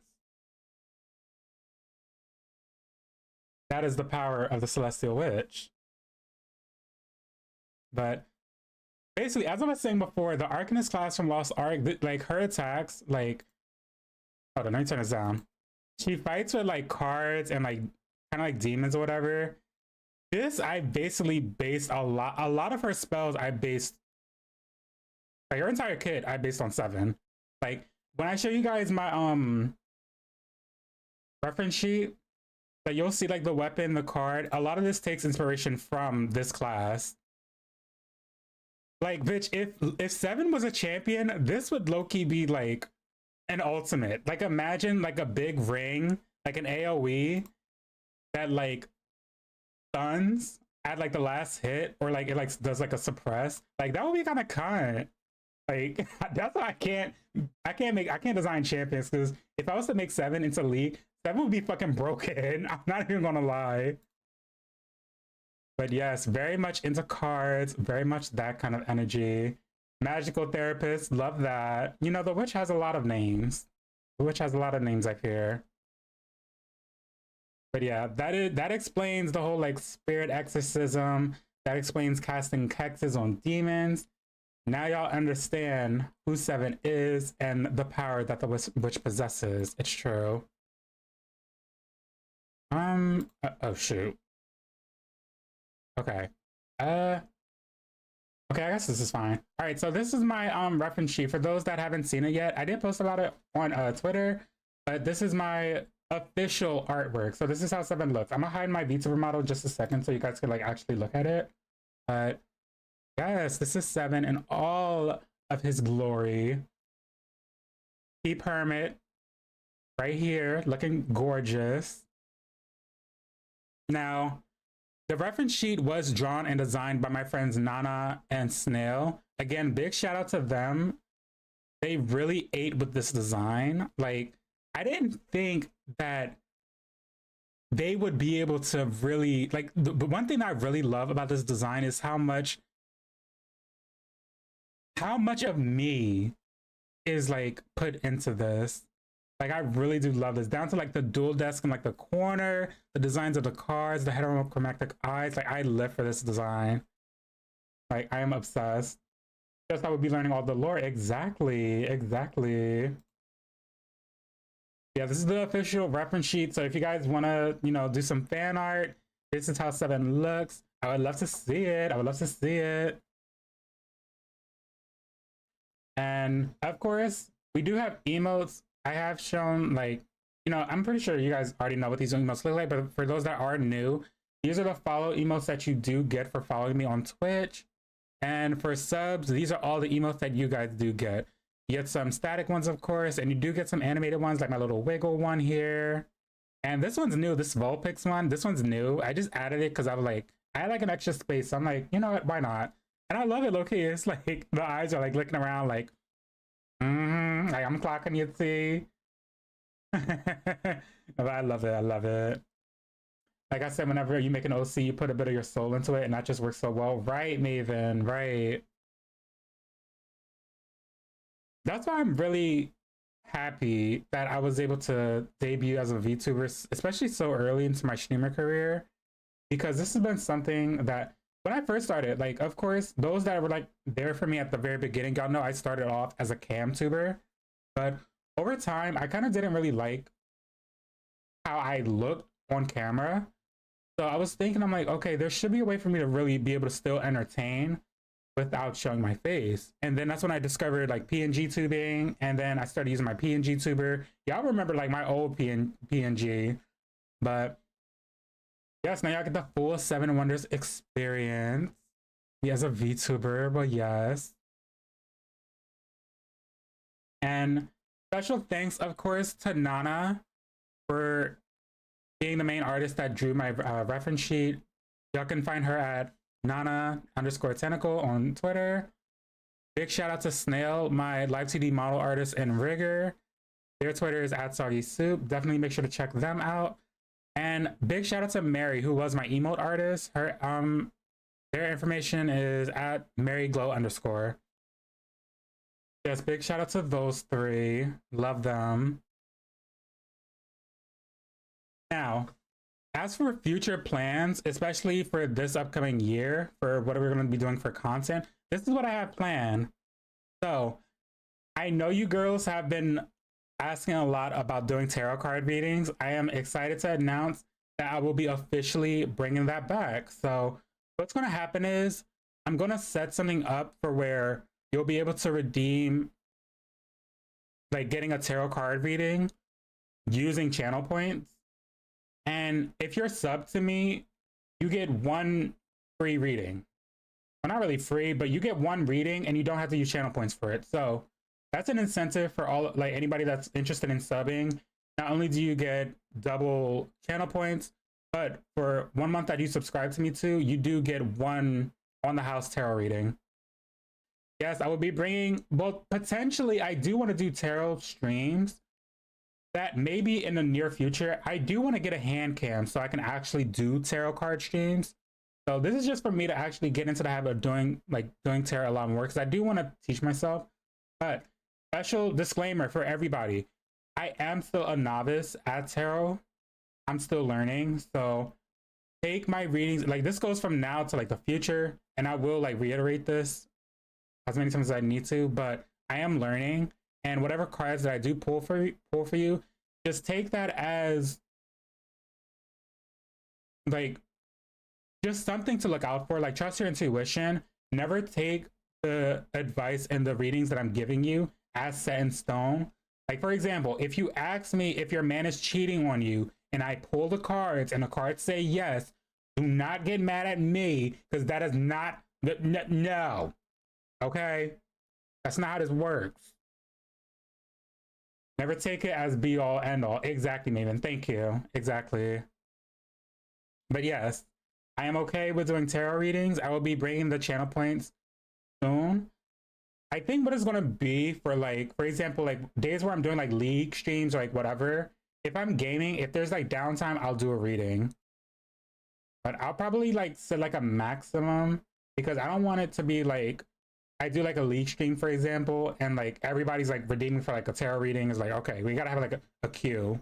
I may do like a maximum of like 2, maybe 3 tarot readings per stream. I think that's fair. But I also plan on doing more collabs. I plan on doing a lot more collabs later in the future. These may not even be related to League. These may be related to like other games, for example, like Marvel Rivals. If I decide to go back into like my Fortnite era, for example, you know, just spitting out facts. But I do plan on doing a lot more collabs like in the near future. So keep an eye out for that. Also, I know you girlies have been wanting a guide to Ari. I am excited to announce, for the start of this new season, I will be working on a video going over Ari's rune itemization, builds. I'll slightly touch on matchups, and I'll also be going over like mentality that you should have when playing Ari, and not even just Ari itself. It's more so like a helpful like guide for like anybody that's picking up like mages, but it is going to be focused on Ari, you know, since I main her. But I'm going to be going over combos, runes, items, builds, all of that. That is going to be something to look out for when the new season drops. I don't want to drop an Ari guide right now, because I don't want to have to risk it being like outdated when a new season drops, and then, you know, that whole like shebang. So it is going to be coming. Thank you, Seven. We all say in unison. Exactly. Like, I'm going to be putting y'all onto the Ari tech. It's true. Like, I'm going to be going over combos. Like, you know, I always get people asking me how to do like the E flash combo. I see some people like kind of mess it up too. Like, I'll be giving y'all like the secret, the way of the fox. I like that. And when that's the title for the video, wait, hold on. The way of the fox. I like that. Y'all like that? Because I like that. All right. And last but not least, for the future, I am going to be doing variety streams. I'm going to be implementing variety, though, slowly. Like, I still am going to be, of course, playing League of Legends, but there may be some days where I maybe want to, like, stream, like, Marvel Rivals, because I do want to make content for Marvel Rivals as well. But as far as any, like, variety streams, I'll make sure to let you guys know about that in advance. So, again, if anybody hasn't already, make sure to join the Discord so you guys get notifications on when I go live and what we're going to be doing while live. And variety, it doesn't even like pertain to just games itself, because if I eventually am going to be doing tarot streams, I'm also going to be doing like maybe like some just chatting streams, maybe streams where you can do like nothing but like maybe like a, I don't know, like not group therapy, like advice maybe, you know, ask the witch for some advice. That'll be cute. But yeah, that'll be in the future. That'll be like in the near future. I'll make sure to keep you guys updated on anything related to that. All right, guys, it is officially time for the Q&A. I do have your questions pulled up here on a separate window. Let me get that right here. And I'm also going to be taking your questions in chat as well. But first, I'm going to start with the 5 questions that I got submitted through the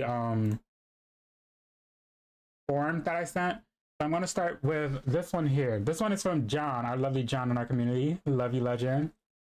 The first question is, what is the process on becoming a VTuber? So, at least for me, my experience with starting off as a VTuber, I started off as a PNG tuber. So I basically had just like a PNG drawing of like 7 1.0 at the time. And that was basically what I used as like a pseudo like camera. Like when I think of VTuber, like VTuber models, you basically consider them as like puppets. Like, of course, this isn't how I look IRL, but this gives you a visual of like the streamer. So I always say if anybody is looking into being a VTuber, start off with a PNG model first, because not only is a PNG model a lot more cheaper to commission, but you don't want to go into VTubing off the bat and being a streamer without knowing if this is something that you want to do in the long run. Because the thing about streaming is you slowly invest in it. And a VTuber model is not cheap. Like starting off, like a good amount of artists for like live 2D artists, they charge like at minimum like 1,500 to 2,000 for a VTuber model, and that's just on the drawing itself. That's just on art.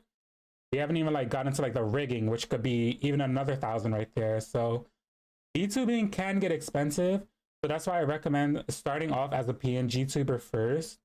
So that way, if you do decide later down the line that you do enjoy VTubing, then you can upgrade to a VTuber model, and then you can upgrade to like emotes, a logo, you know, all this other stuff, like the stuff that comes like after.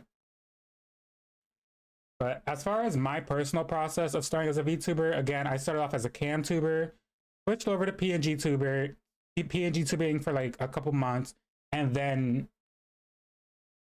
I was given a VTuber model by our friend Snail, and then voila. Guess that's the birth of 7. All right, so this next question is, they prefer to remain anonymous, but they ask, how exactly has 7 and Hermit become the duo we have today? Now, good question. So I don't want to spoil anything yet, but a bit of backstory with Hermit. So Hermit is, you can consider Hermit like a family heirloom of sorts. So Hermit has basically been on this world for a long time. Hermit has seen a lot. Hermit has been a wandering soul, as you can call it. And Hermit is tied to 7's family, like dating back in generations. So Hermit is what you can consider not really like the source of the Coven's power, but he is a partner for my family. Like it's almost like a symbiotic relationship. So remember back when I touched back on the Grim that 7 sees and 7 fights? It's a symbiotic relationship in a sense of 7 fights and defeats all these monsters, and Hermit gets to eat them because Hermit's a big bitch and he's hungry, and Hermit likes to eat the souls of darkness. It's true. So in exchange of Hermit bestowing all of his wisdom, all of his power onto 7, 7 just has to make sure to feed Hermit. So when I tell you girls to, you know, get on Hermit's good side and not piss him off, or else he'll eat you. I'm not just saying that just to say that. He will eat you. Look at them teeth. Don't get distracted by them big old eyes. He will eat you. That is, if you have the soul of Grim lurking and harvesting on your aura. I like to see him try. Oh, please, Maven, please. Speak of the devil himself.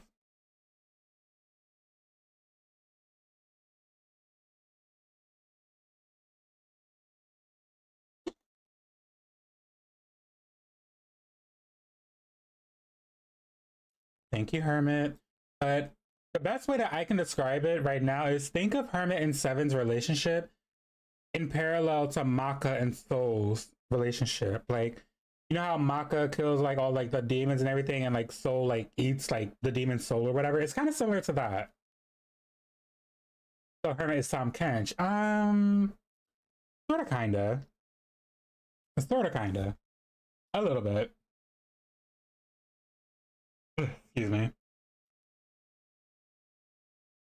Oh, and when we go on an ad break right now, because but y'all not about to eat me. I know one thing's for certain, two things for sure. Wait, where are my quick action? Here we go. All right. Pretty much, I'm gonna run a quick 3-minute. Actually, wait, no. I'm not gonna run an ad because an ad is coming. Y'all get the ad when y'all get the ad. You know, not too much. What was I gonna say again? Oh yeah, next question. Next question. Yeah. Oh my God, I'm all over the place. So this next question comes from Madeline. They asked, how long have you and your partner been together, and how did you meet? We want to know. Okay. Me and Chris met. We've been together for a year and some change, a year and a couple months. Where we met.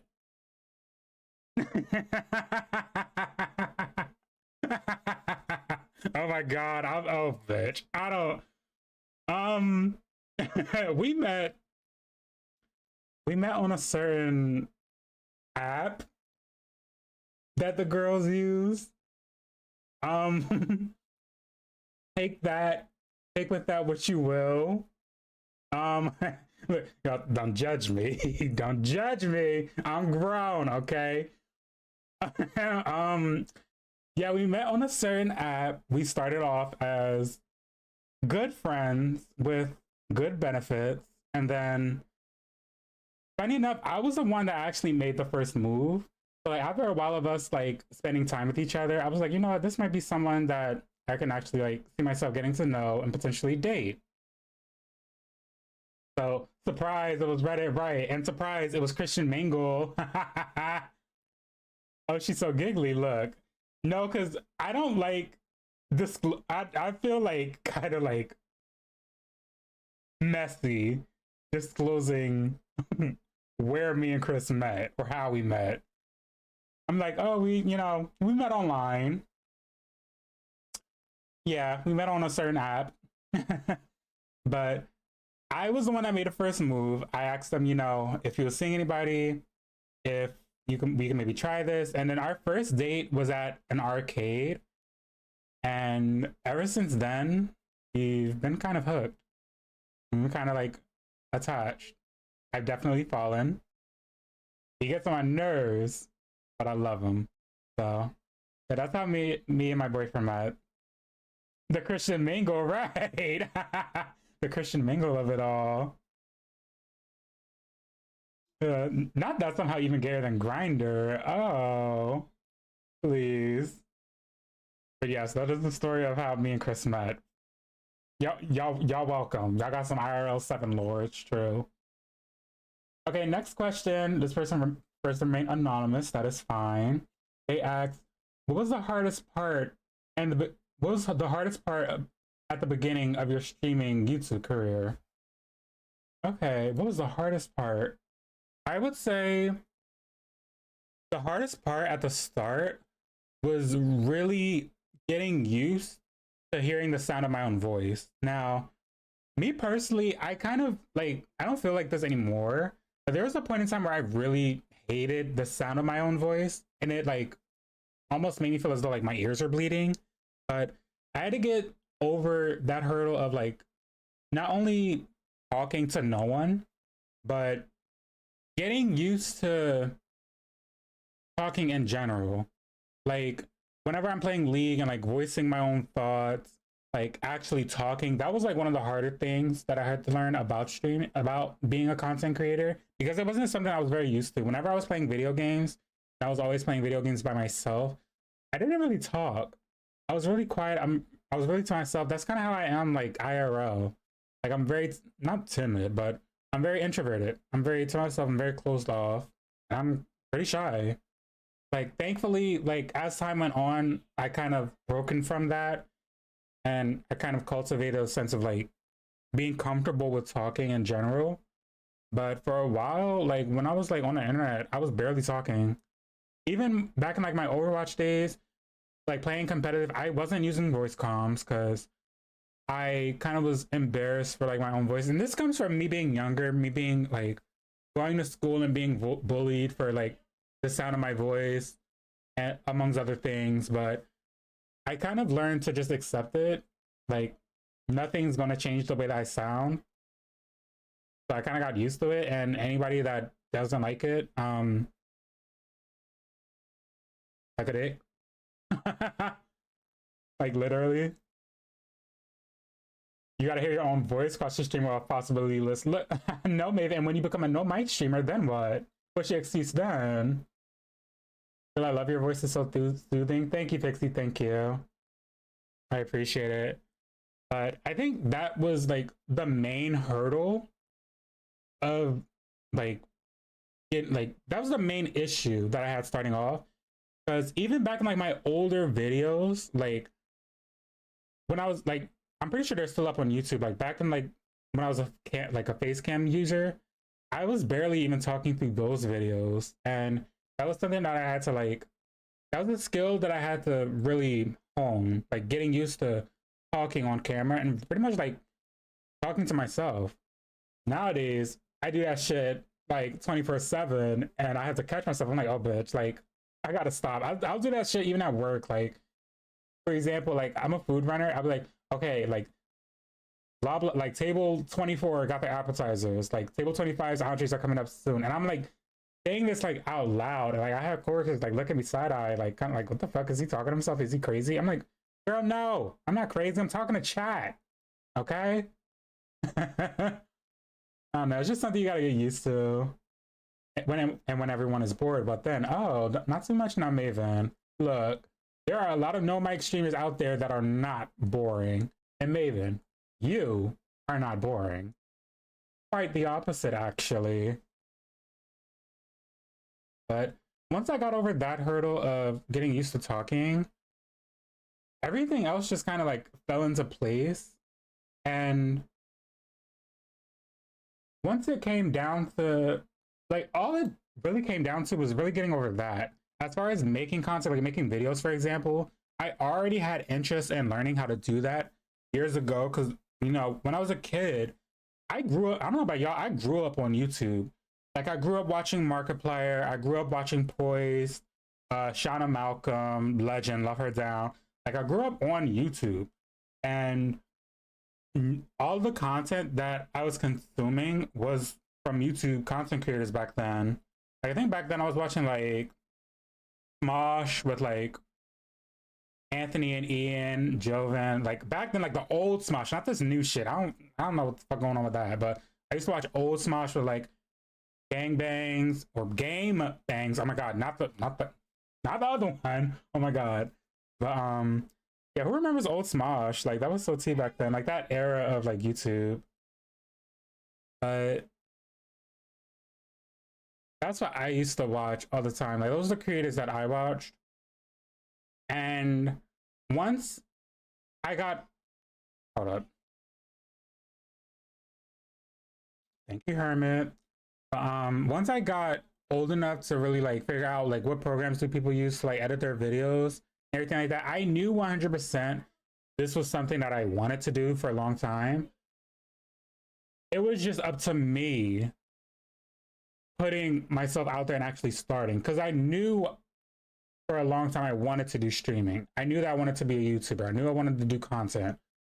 But I always had a bad habit of telling myself, okay, when I move out, because back then I think I was still living with my grandparents, but I was telling myself, okay, when I move out and on my own, I'll be a streamer. And then I was living with my sister at the time. I had opportunities, but I told myself, when I get a better PC, or whenever I do this or whenever I do that. I kept telling myself whenever I blank, and that kept halting my progress until 2022 when I told myself, was it 2022? No, it was 2023. I told myself, okay, I'm at I'm at a good mental space. I have a decent job. I can take time to actually learn how to edit videos, and this is something I actually want to sit here and do. And I started, and Nana was actually one of the first people that actually taught me like the very basics of editing. And with her help and me like looking up guides on like YouTube, stuff like that, figuring stuff out on my own, like y'all see like my first league video, like it only has like 600 views. I'm very grateful for that. 600 views for my first video. Like I'm like, okay, not bad. It was actually pretty good. But it took like what, like my second video, like the second video I ever posted was this one, actually, funny enough. Let me go to it. Go to YouTube. Y'all don't judge the shit that I watch, okay? But if you go on my channel, the second video that I ever posted, this one, well, not this was a montage. This one don't count. But this one, the right autofill homophobic AF, this one had actually like a funny story to it. So when I first edited this video and I finished it, I posted it, and then I think it was like 2 hours later, I felt like, I'm like, you know what? I don't like how this editing is. I didn't like the editing. I felt like I kind of like flopped with it. So I unlisted it. And then when my friend Nana found out, she was like, why are you unlisting your videos? Just post it. Like, even if it doesn't get like any views, it doesn't matter. Like, you never know, just post it. Like, she basically yelled at me to put it back on. So I did, and it blew up. It went viral. And after that, that basically told me, like, okay, maybe this editing thing is for me. We all need a friend like that, right? We do. No, shout out to Nana. She literally beat it in my head. She's like, no, bitch, put this video out. Stop worrying if it's good or not. Just post it. It's okay. And this is the lesson that I want to teach for everyone in chat that is thinking about being a streamer, thinking about being a YouTuber, thinking about being a content creator. Don't worry about not having the best setup, the most expensive PC, the best mic. It doesn't matter. I mean, yeah, it does matter, but at least starting off, just stream. Just make the video. Just edit the video. If you feel like it's crap, who cares? Just post it. You never know if it blows up or the algorithm catches it. Like, you never know. Because trust, if something like this can happen with me, for someone who's only been editing for a year, trust and believe, like, it can happen to any of you. And don't be so hell-bent on making sure you have like the most expensive mic, a stream deck, whatever, like you think that you need to just start streaming. Just start streaming. Like, start streaming, see if it's for you. If you really enjoy it, then you can start investing in the more expensive things, in like a stream deck, and then upgrading the mic. That stuff comes after you actually started streaming and deciding this is something that you want to do. I think the first video I watched from you was the girls are fighting us over Elo, and girl, I was screaming. Yeah, this one. No, this is what really put me on the map, this video. Like, keep in mind, now I'm not as experienced with editing like thumbnails.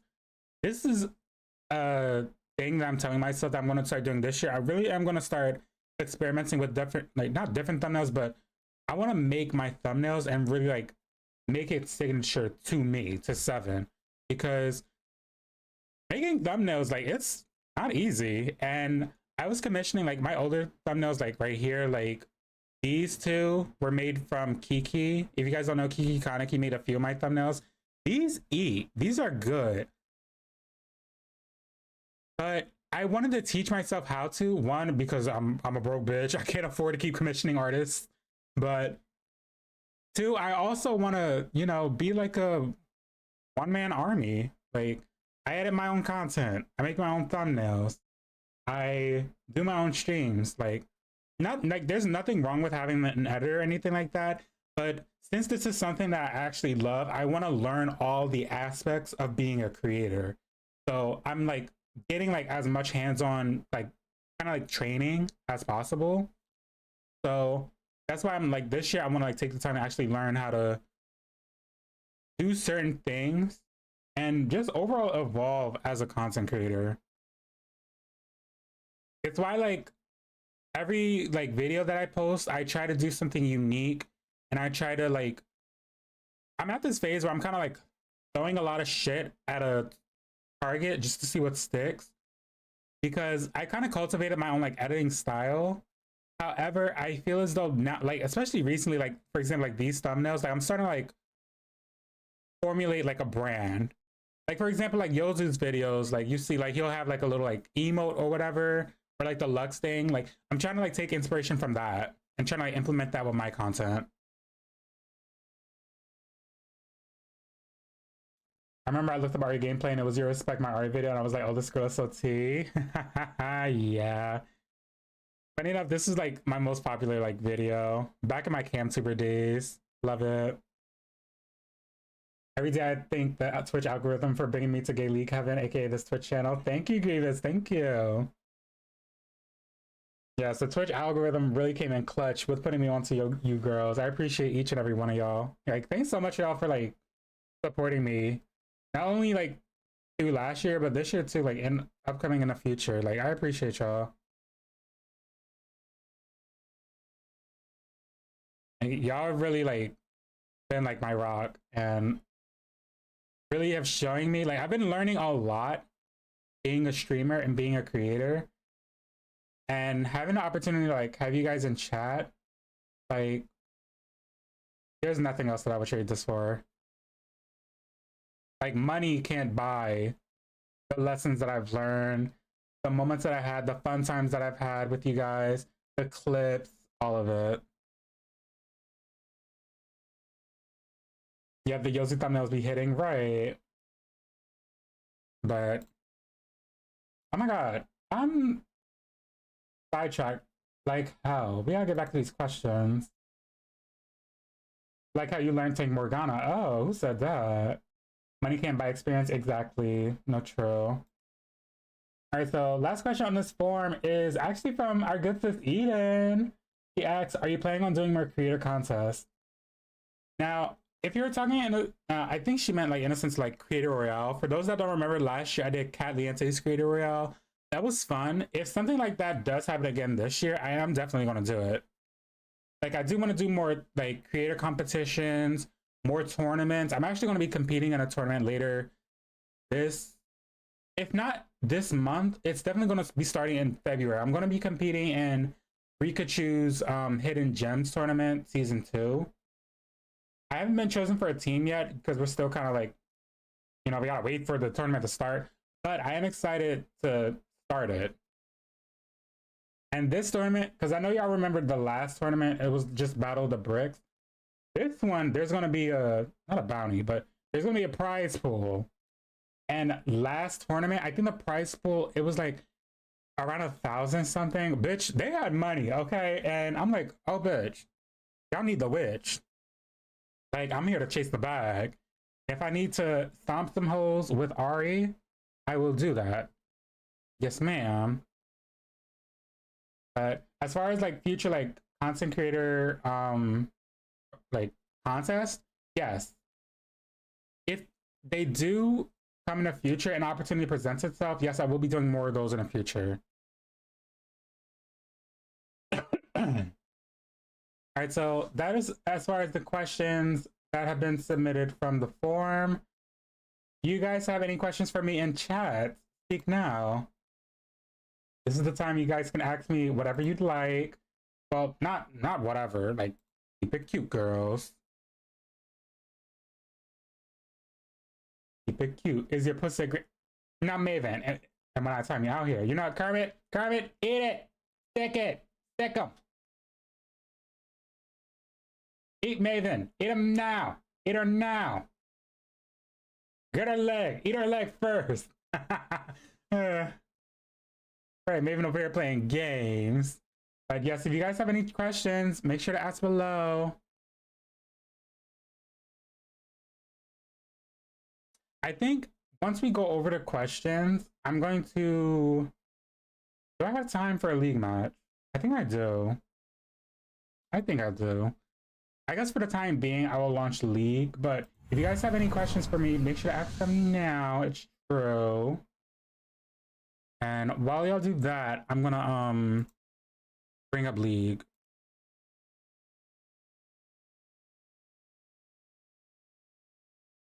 You should ask if his perp gets shot. Not get shot, please. Be so serious.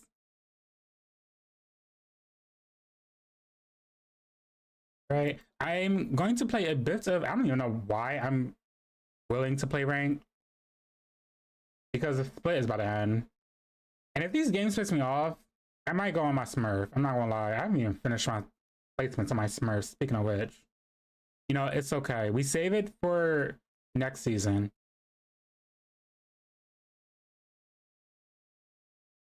Speaking of which, ooh, that is not the right account I'm supposed to be logged on to.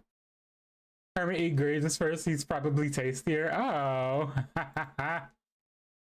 screaming. All right, let me log in here.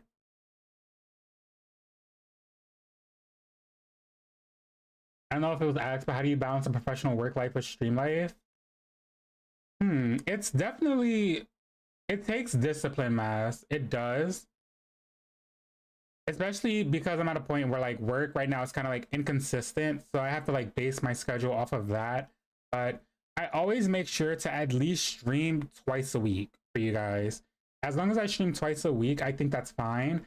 And then whatever downtime that I have, for example, if I'm off, 9 times out of 10, I'm focusing that energy on editing. So it's definitely not an easy balance, but it does help with having a consistent schedule, which is something that I don't have, but yeah. So in a sense of how do I balance it? I do the best I can with what I got. I'm extremely salty, Hermit. Better drink some water. Oh, please. Okay. I think that's enough lo-fi.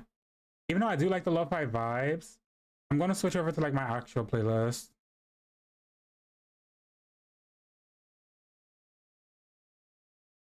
All right. If you guys want a song request, you can have the app and everything. All right. Let me change the title of the stream. Let me do that real quick.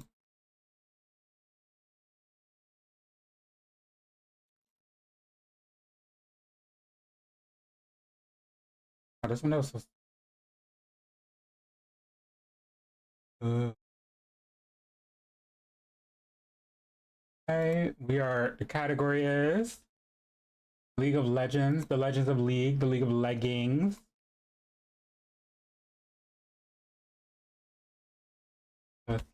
After, there we go. Yes, we cheer.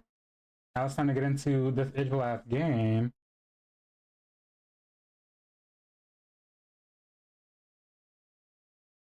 Also, if you guys still want to ask questions while I'm in game or whatever, that's fine too. It's okay. Support kind of day today, I see. Honestly, maybe. I think this game I'm just gonna rock with support. I don't wanna play mid. I wanna save my mid days for like the new season. Because I fear this split has ruined mid for me. Right? I'm giving you one opportunity this next season. Mid lane better be playable. And if it's not, we're gonna have words. Did I mention my mid lane era? I can't remember. Maybe you did bring up playing Katarina and Liz. Is that what you mean? Because if so, per, love that. I see somebody's been taking inspiration from Dragged. The mid lane icon themselves, they grow up so fast, right? I fear we have released Maven into the wild. Oop, I just said my mic. I'm sorry, I mean to hit y'all. We have just released Maven into the wild of mid lane. There's no going back. It all goes downhill from here.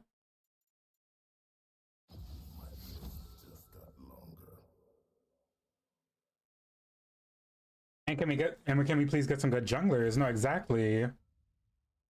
We manifest, we pray for good junglers. We also pray and manifest for not inting top laners. And we pray for ADCs with brain. Amen.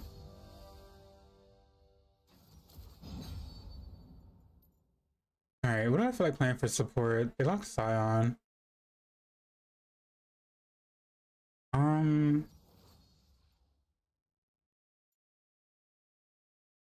I don't know what my ADC is playing. I mean, I'm wrong with Soraka. It's never a bad idea to go Soraka.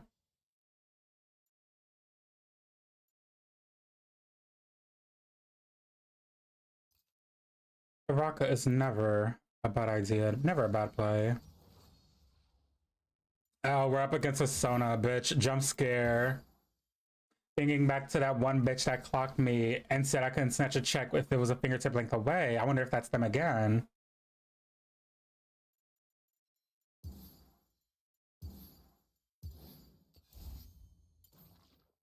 Let's go Spirit Blossom. I'm lucky feeling it. I'm feeling it. I'm also on my APC with my age supports like I miss my wife's house. Please, not the snap cube. I'm screaming.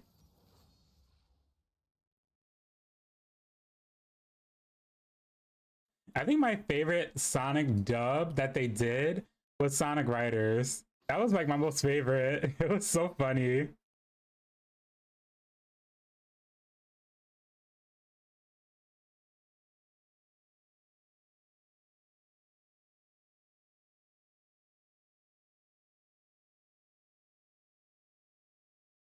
You had a Sonic game on your DS. Wait, are you? I think that's Sonic Rush, right, Maven? Sonic Rush was so iconic, yes. I remember. Such an iconic soundtrack too. Oh my god, I remember my first DS I ever no, not oh my god, wait, I'm telling myself, okay. I have owned at least like 3 or maybe 4 Nintendo DSs in my life. I broke in 2 of them. No, wait. Let me rephrase that. One of them, okay, I was like, I had it in like my hoodie pocket and I was outside. I don't know. Don't question why I was outside with my fucking DS in my pocket. Don't question it. But I was. And I was running and my DS fell from out of my pocket and then it just fell on the ground and it just like broke in half. And I was so sad. And my dad did not give me another one until my birthday, which was like the next year. So I just had to like suffer without it. I love Snapcube so much that Eggman as an icon. I consider him canon. No, what's his name again? The guy that voices Eggman. He's so fucking iconic. I love him. He does such a good job. And he's so fucking unserious and hilarious.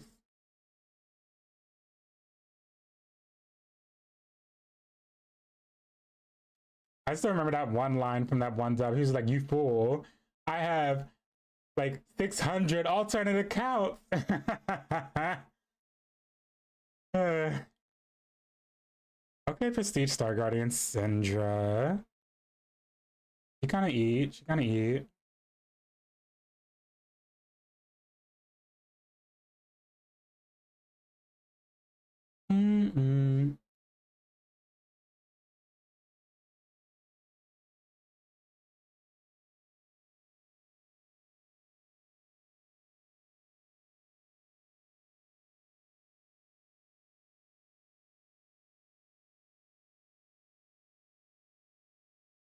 Ew, they have a Twitch main.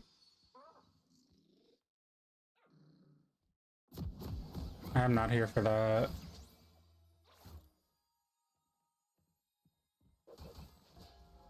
Wait, I just realized my YouTube live, bitch.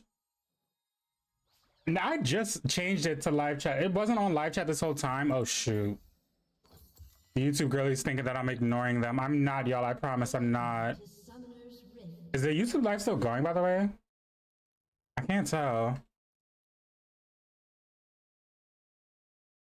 can only pray. We can only hope. Which I'm not face checking that. Oh, okay.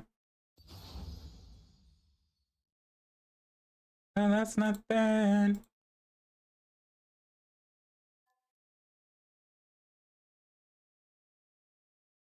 Wait, this chroma's kind of cute. Okay. I love this hair on Miss Raka. Minions have spawned.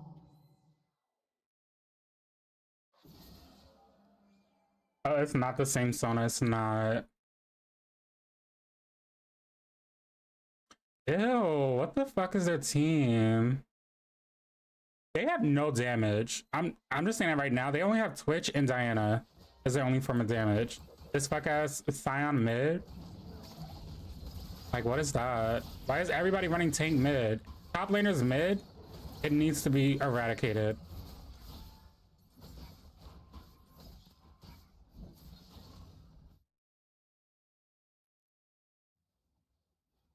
Like, enough of this. Something has to be done.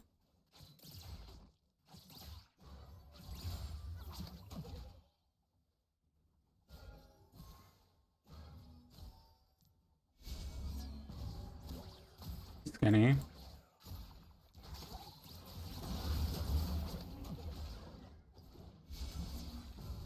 I can't let it kill.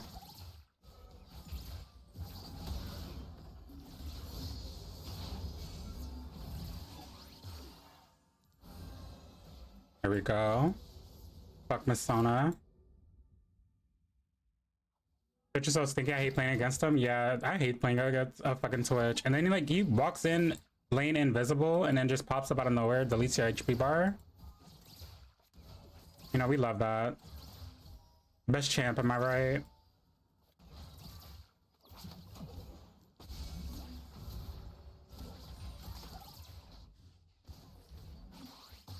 Need vision.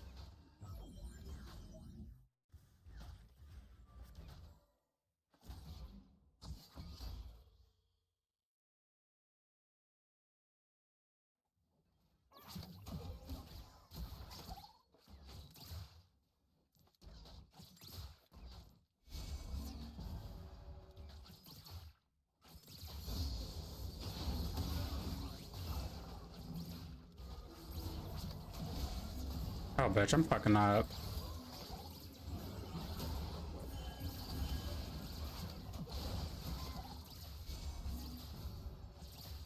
That was such a bad engage by me.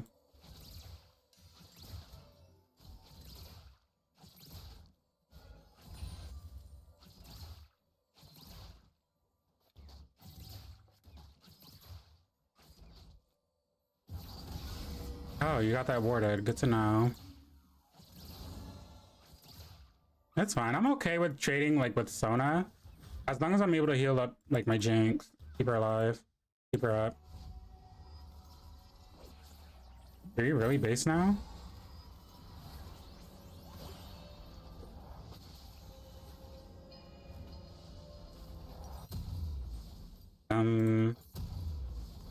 Okay. I don't know if you come back for your wave in time, Miss Jinx.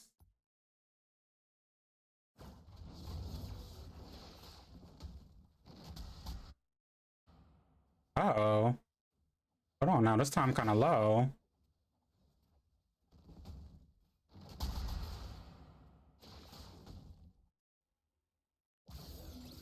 What is that?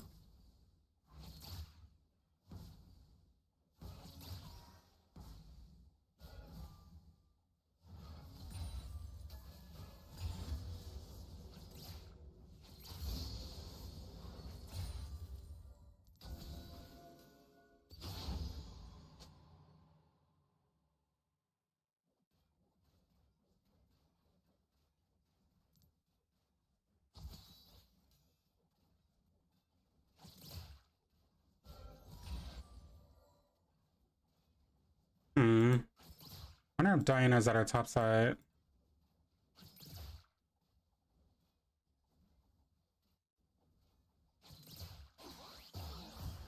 She might actually be bot, actually no. Because I think they leashed bot.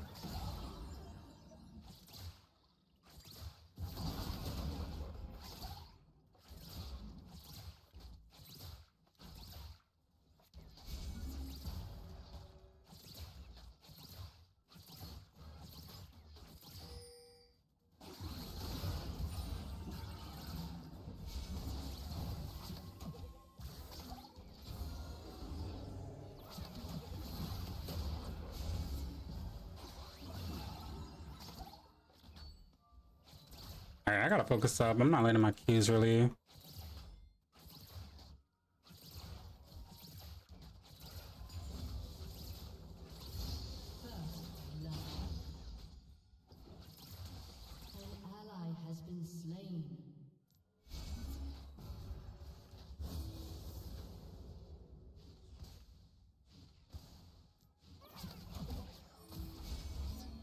Fuck.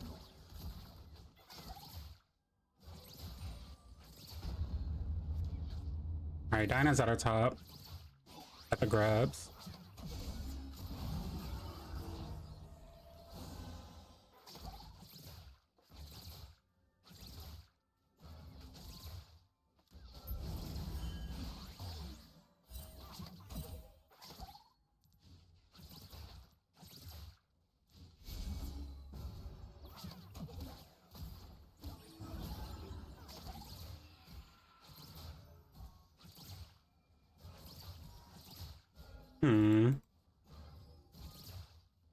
Halfway to 6.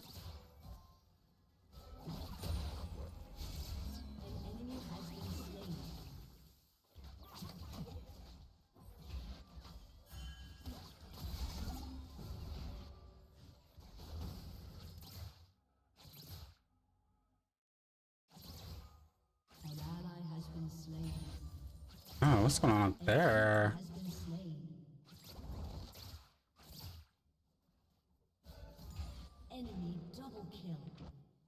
Oh, well.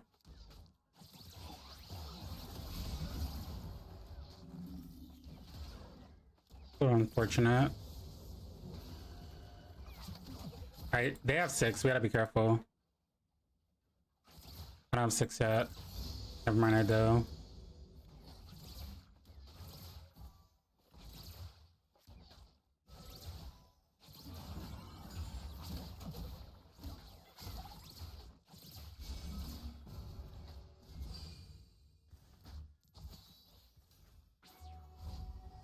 I'm gonna slap a ward on Dragon Pit. Let me base.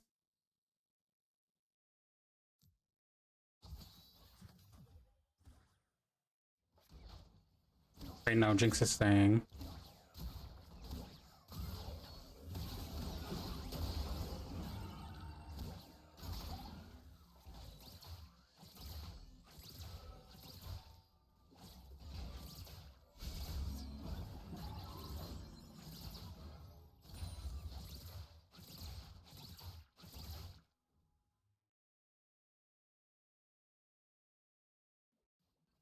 To the sound of this, I felt that.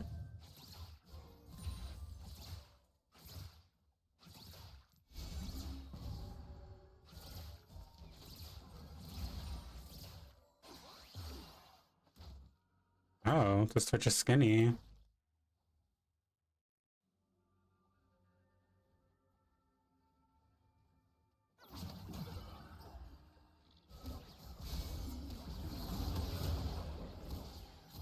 Alright, I thought she was about to run up an ulti. I don't know where Diana's at. Oh no, she's top. This is okay.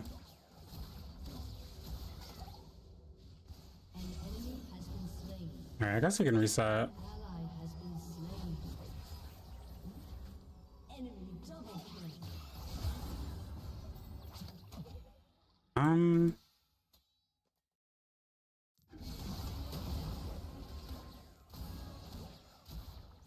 Finally landed Q. Oh my god. We cheer.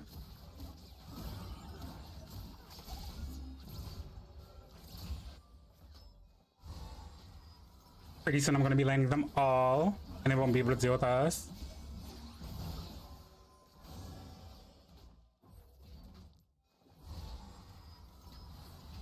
We low-key can stay. Viego's pathing down here.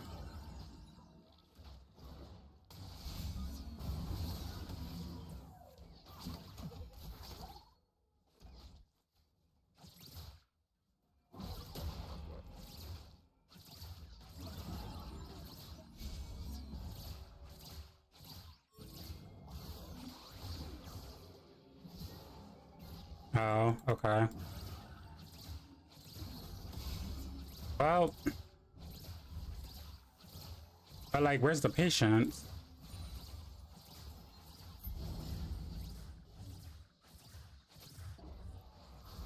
Yeah, we have money. This is low-key not good. Let's take this and leave.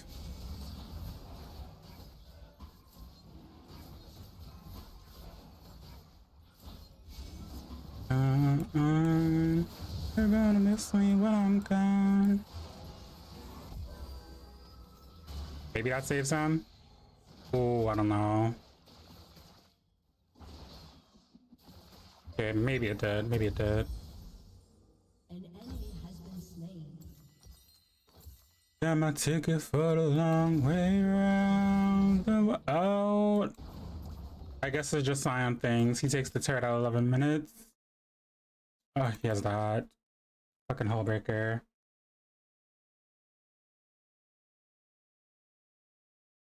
You're gonna miss me when I'm gone. I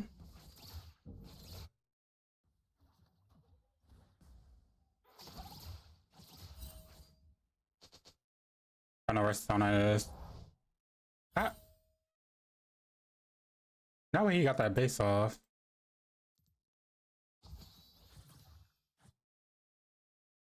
I'm gonna leave wards for Jinx. I low-key want to roam top. I want to help with grubs. An enemy has been slain. Oh.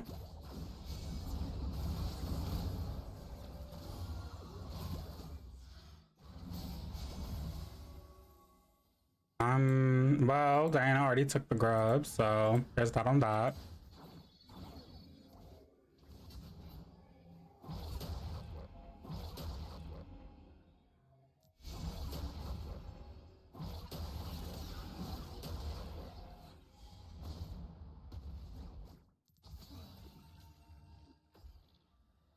Actually, okay. Which is bot. Got scared for a second. Thought he was gonna roam up here. Got a little nervous. Plating will fall soon.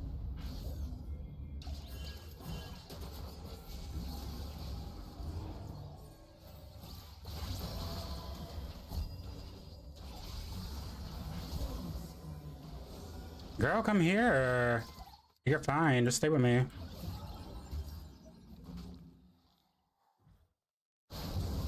Oh. Okay, nice.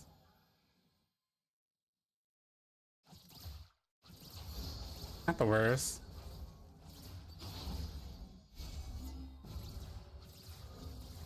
Hello?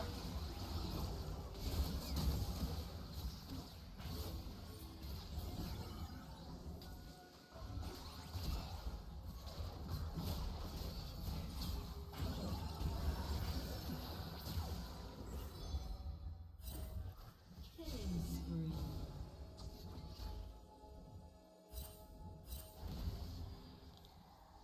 Where the fuck is this bitch at? Hello? Where'd it go? Hello? Where did Twitch go? I'm sorry? He literally walked behind us and pulled a Houdini.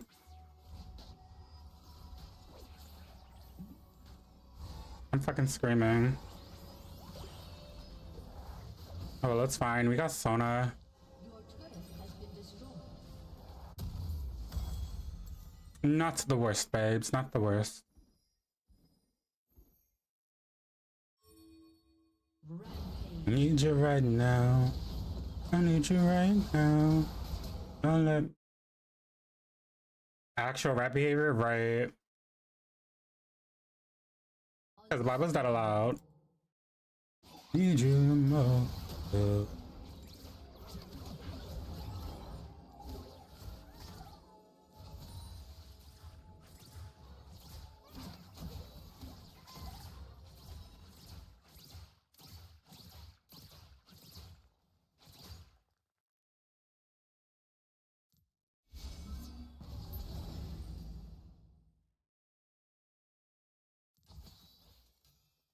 All right, got all my wards down.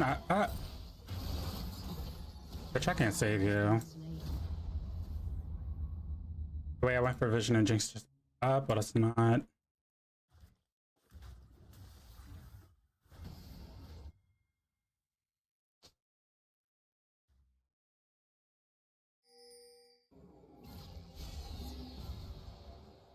Oh, this turret's gone. I can't protect this.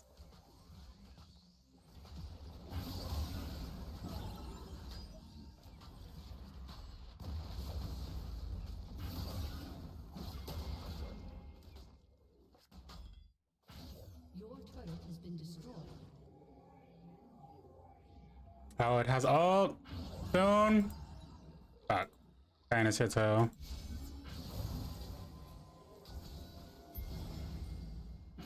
Dominating.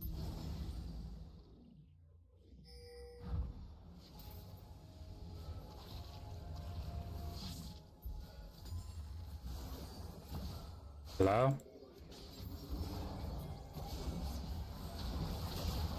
Oh my.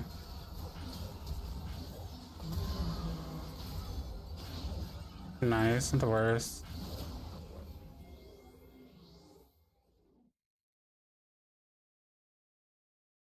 Your team has destroyed a turret.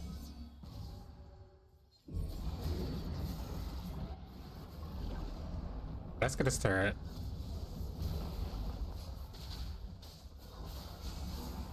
Oh. Bitch, I think I'm dead. Okay, where the fuck did this Tom Kench come from?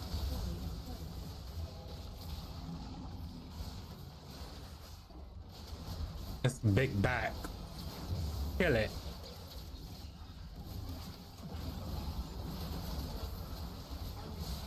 Nice. We need Jinx more fed, low-key.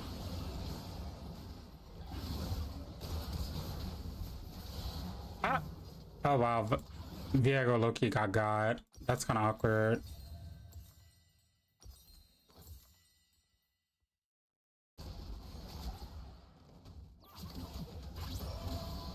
End it! Slap it! Bop it! Exactly. Slain. Enemy killing spree. It lives with no HP. He's so freaking low. If the Jinx won't, like, when we're killing, she'll pop off. Right, that's all it takes.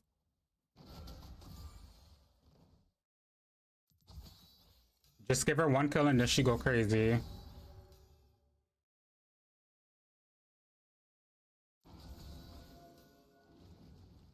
I need vision.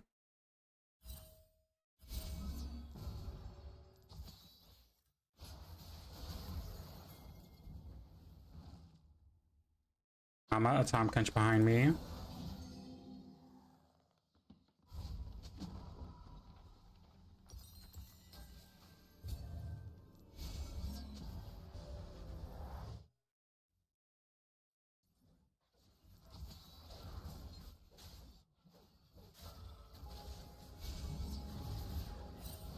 Um,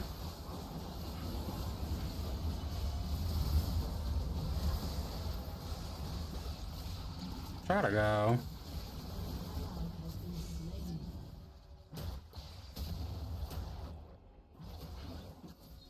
He lost Syndra. It's really not, but they're low.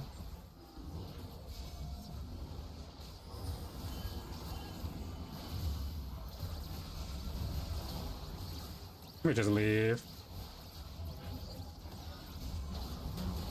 Girl, Sona, get back. Get her, Jinx, get her! Has been destroyed. Okay, well, maybe not. Ah! This fuck ass rat. Like, what? I thought y'all exterminated it. No way, Jinx just greeted that. Oh, help it. This is not it.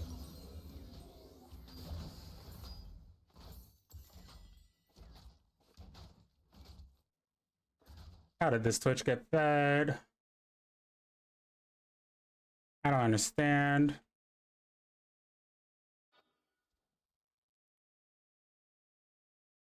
I'll be up again tonight, but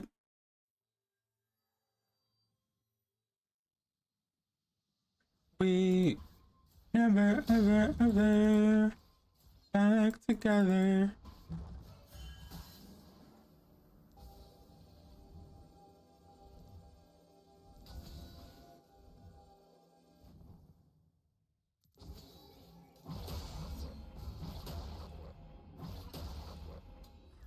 when I replace the ward.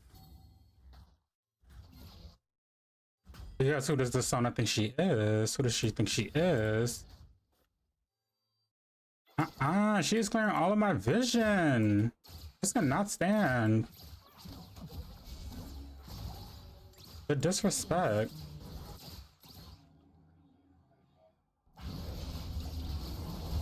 You gotta be fucking kidding me. Get the fuck away from me. Their team comp is so nasty.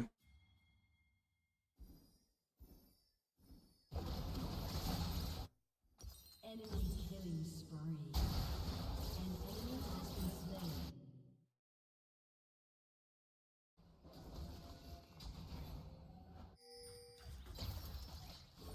slain. Bitch, our Jinx is low-key dying. Help it.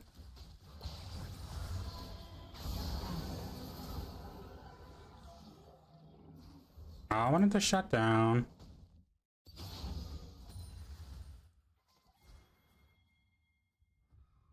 Here we go. We go, Baron. We go, Baron.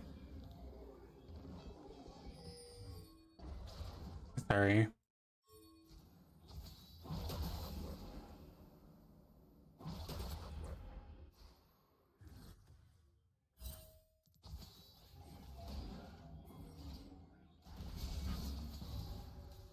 Yeah, get the Twitch. Get him. Get him.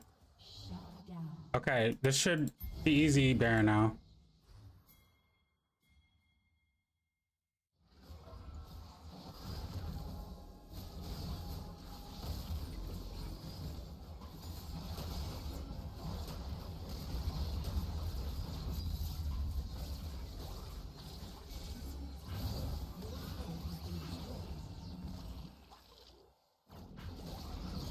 We can't take this. Diana's coming.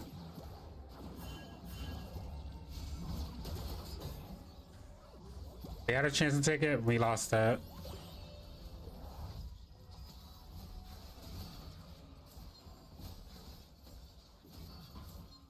Hey, Abe. How's it going?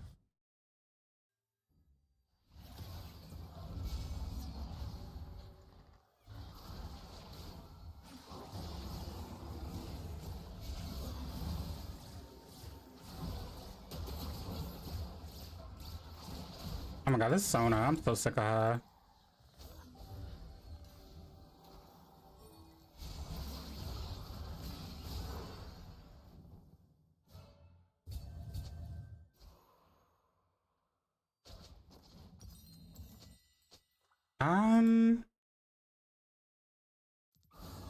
Their team is very tanky. Like, the only one that does damage is like Twitch and Diana. We deal with them, it should be easy. Oh, what is this?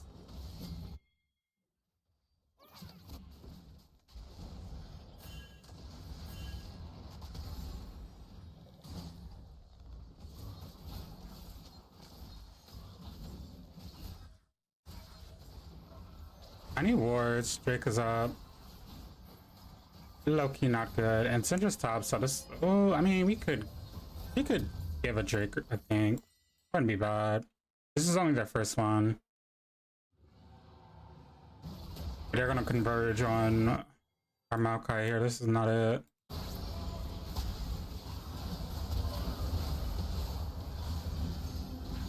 Oh, he's just dead as fuck.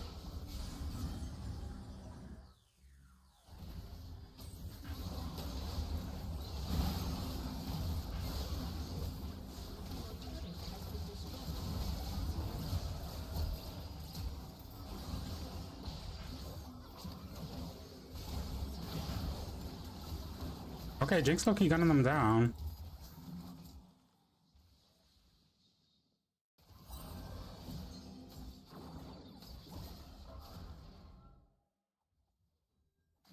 Hold on now.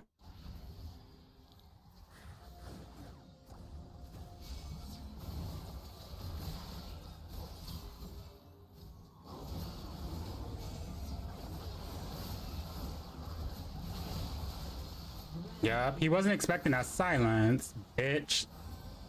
Big back ass hoe.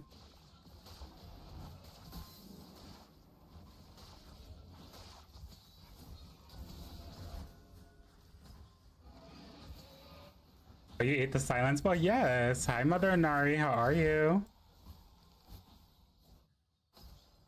Because I'm looking at him. I'm like, I know he's looking for it. Like, to be ugly and leave. Like, bitch, where you going? So good to see, Miss Mamas. How are you?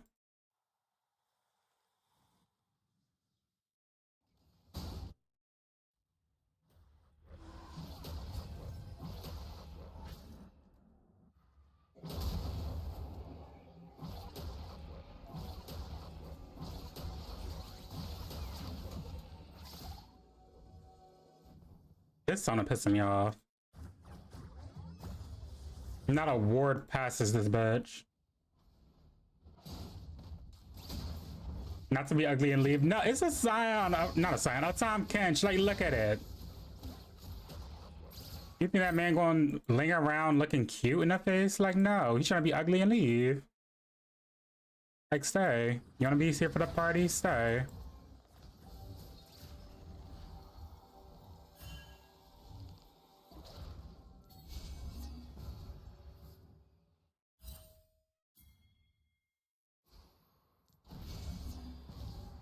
Checking all these bushes. I don't give a damn. He's about to ult. Yeah, look at it.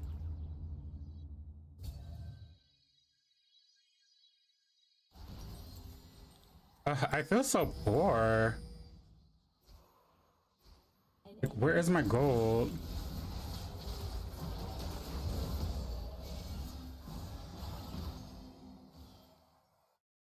We could have kept fighting. Oh. Right, exactly.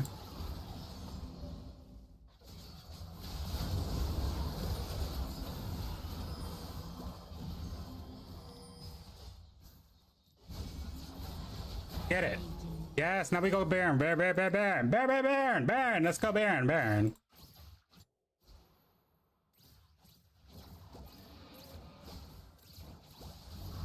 Top plate.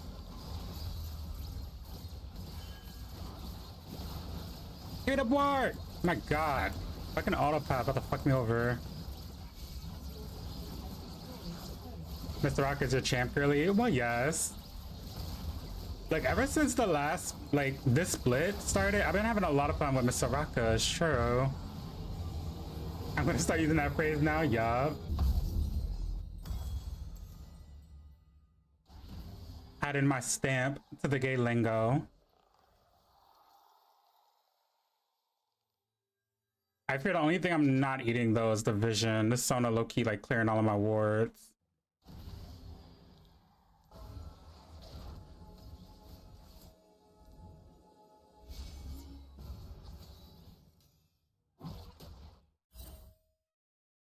Look at her. Look, bitch, you're ugly. With that ratness you call a platinum blonde wig, back up. Right, like Miss Sona, back up. Like you forget, bitch, you're support. You are squishy. My Viego come and clock you, then what?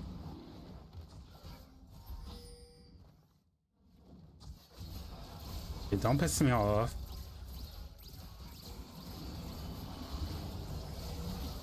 No, she pushed me away from my... You know, it's fine, it's fine. Let's just leave. We still have Baron buff. We don't need a fight, really. Now we just push our waves.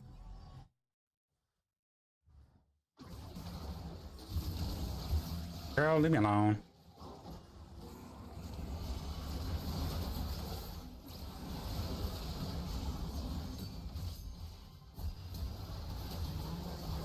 Bitch, I'm so late at my reactions. Oh my god.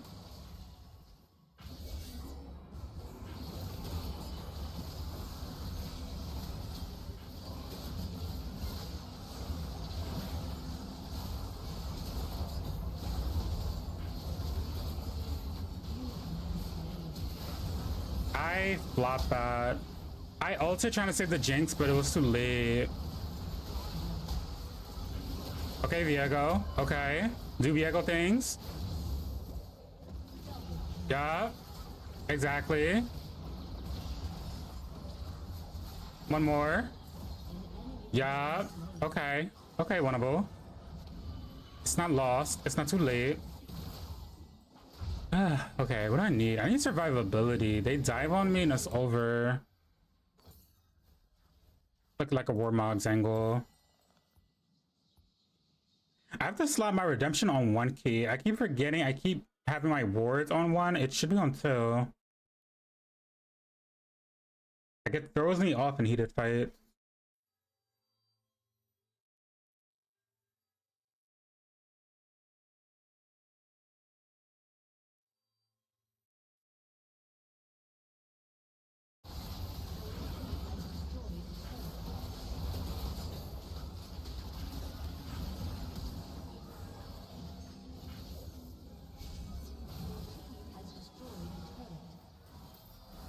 Let me just heal this man. It's true.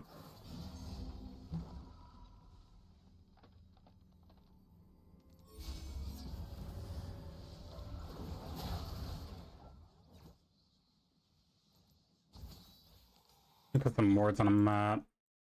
Every time I turn around, my wards are just getting broken.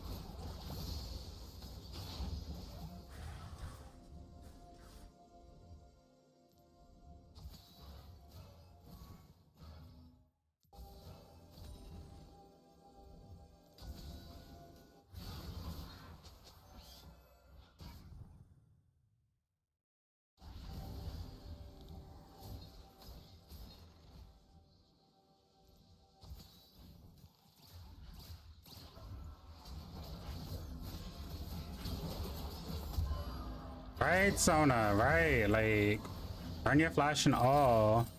End it! Oh, I missed.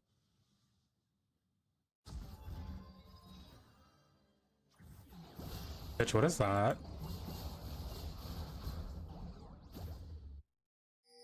Oh, somebody gotta match Tom over there.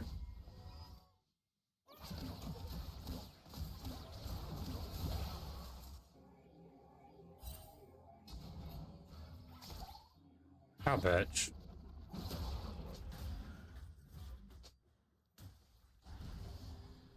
Jake's up in a minute 20.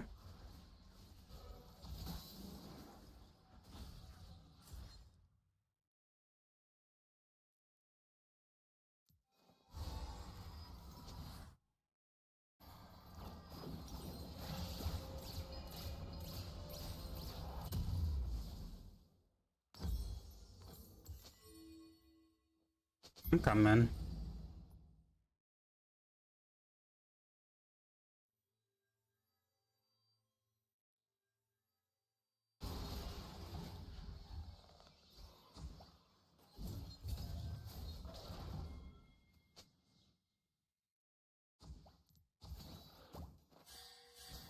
No, Jinx, you cannot be. You have to be here, bitch.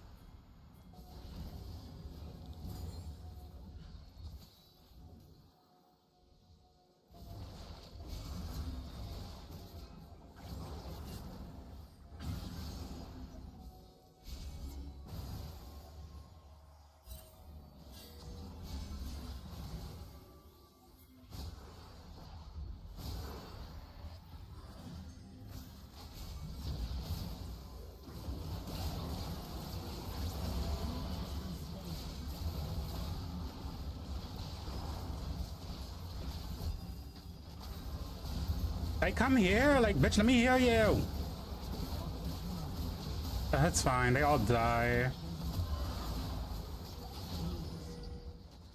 Alright, we get in hit into Drake, into whatever. Let's just do things.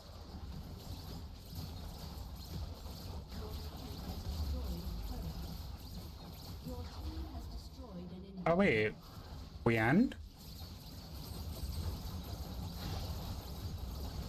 I think we do end. Wait a minute. Yes, we end. GG's. Okay. We cheer. But yes.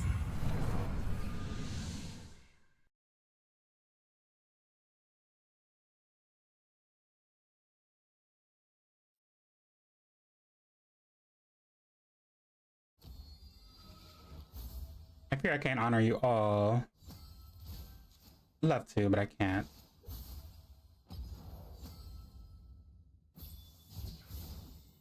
But I feel like I kind of existed that game. I feel like I didn't do much. Just ran by, gave a few heals, died in a process. Oh well. I think I did an okay job with keeping my team alive. I think.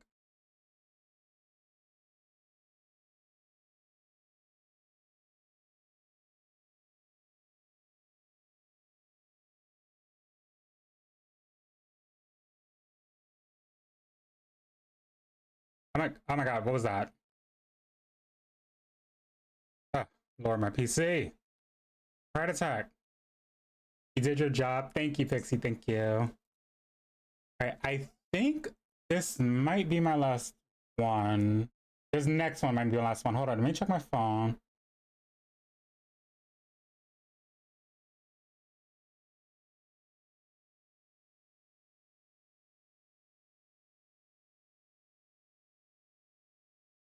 Okay, we good, we good.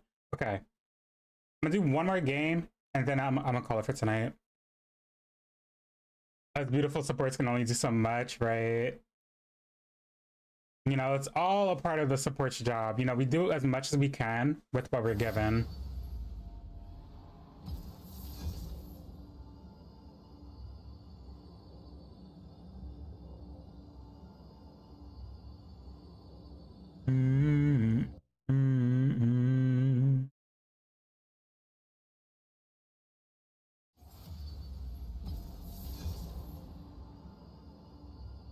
I used.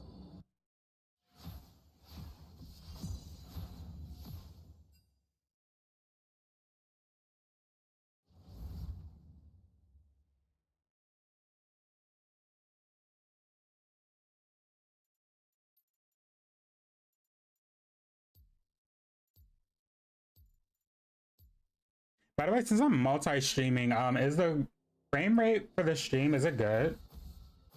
Like, is anybody getting any like frame drops or anything? Just want to make sure.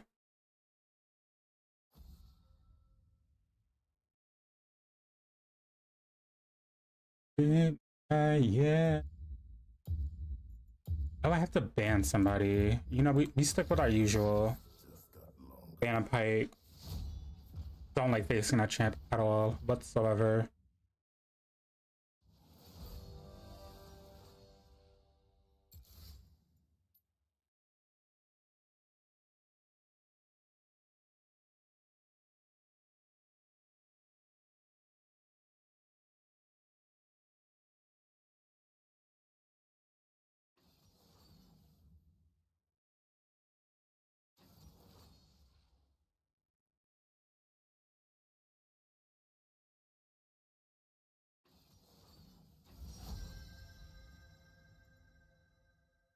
Jinx, Victor, Cassante.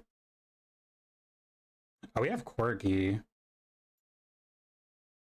Wouldn't be a bad Nami game, low key. I decide what the tide will bring. Nami could eat here.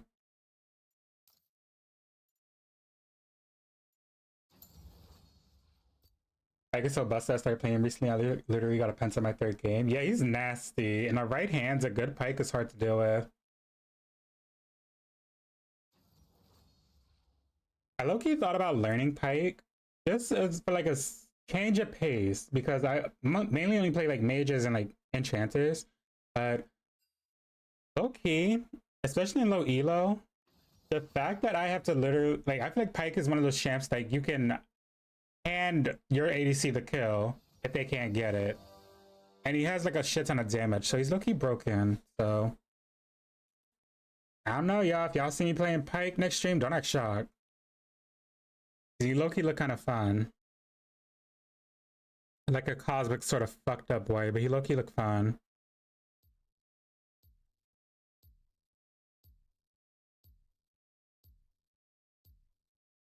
He's very fun, honestly, not as scared to land as people say. Yeah, I don't think he's that complicated.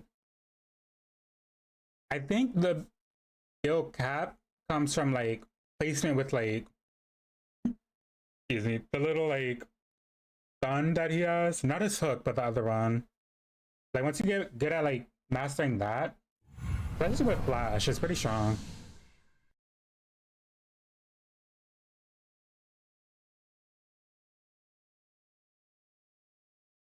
Oh, they got shields out the ass. Berkey builds a D, right? If he builds a D, I want him to build a Serpent's Fang and like build it back.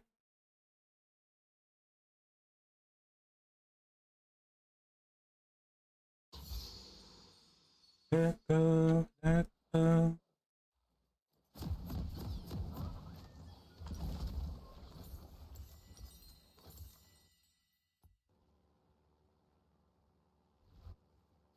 So we'll play Pike, but draw the line at Tom Kench. Exactly. See, Pixie, you get it. I'm not playing that thing. Just a whole lot of man. A whole lot of fish.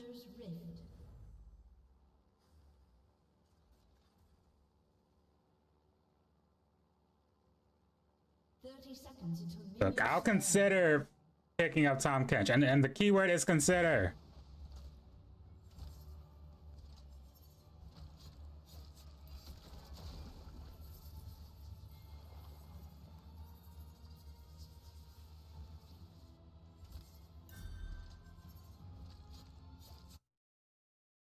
Such a good chroma.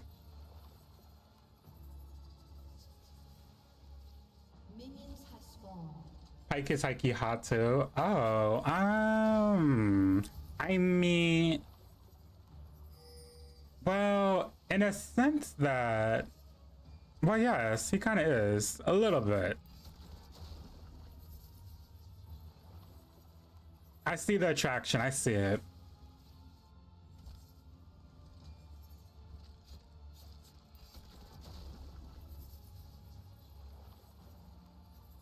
I think for YouTube, because y'all ain't got no sound, I ain't got no music.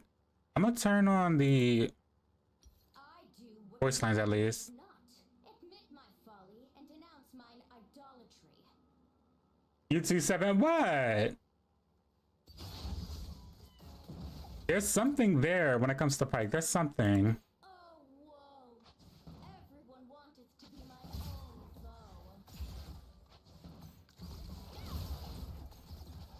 Look, no judgment, Maven. No judgment. Don't judge us.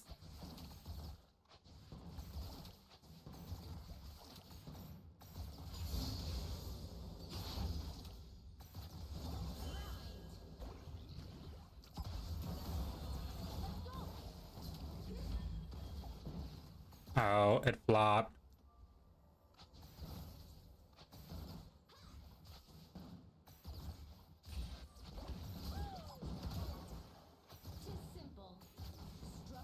My God, Corky, you getting fucked up by this child now. Get up.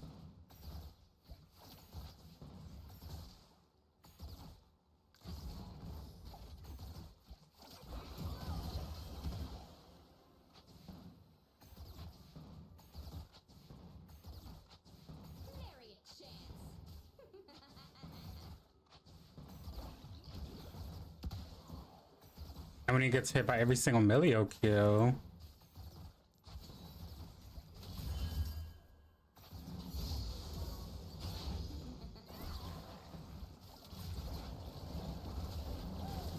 Oh, that bubble 8. Hold on.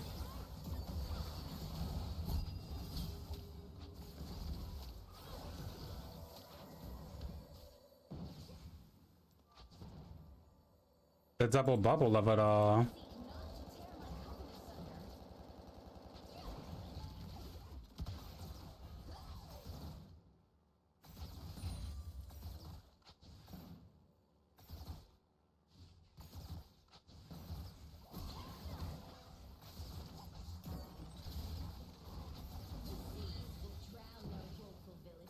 Nice. I have no mana though.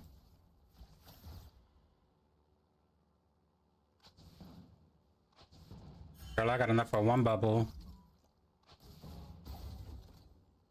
Hey, bada bada, hey, bada bada. You have a ward in here. I think you. I have a feeling you do.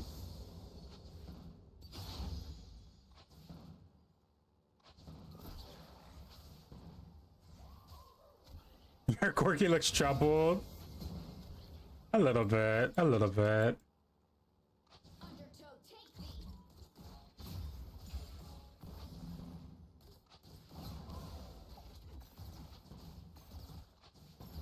Hey, bada. Hey, bada.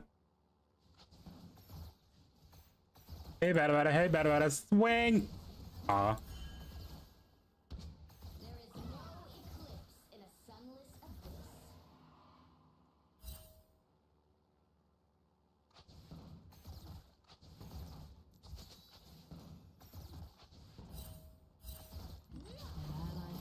Ah, so close.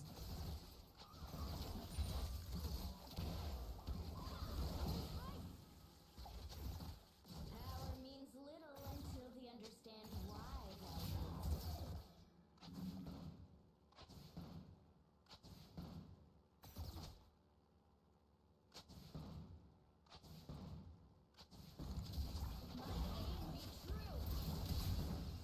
Alright, that's our flash. With each Oh. I can feel Leviathan's embrace.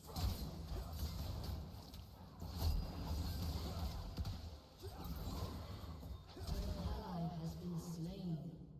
Girl, why do you flash so late? Crazy.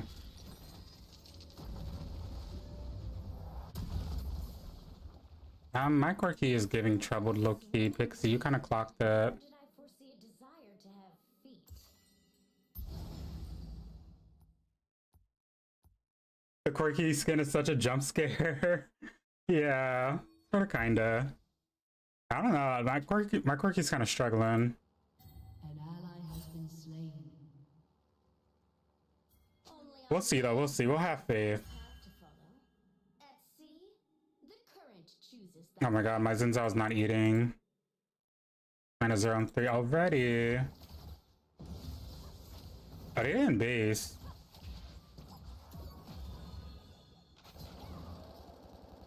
Thing is though, we're like hella pushed up under their turret. That's not it.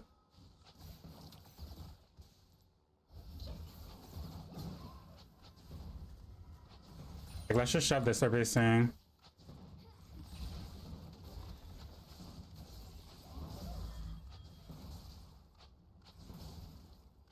to the abyss.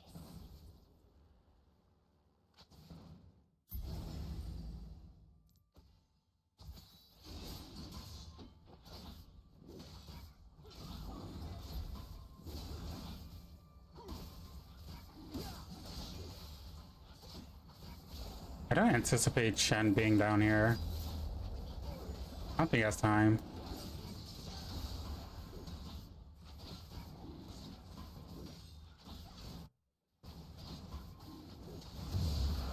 Nice.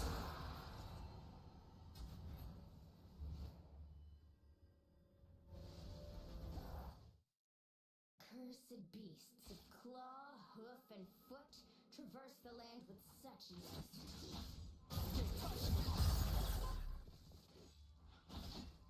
Hmm.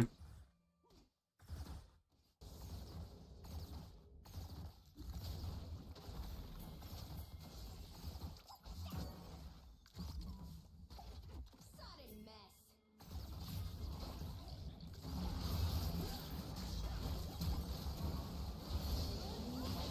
Oh shoot.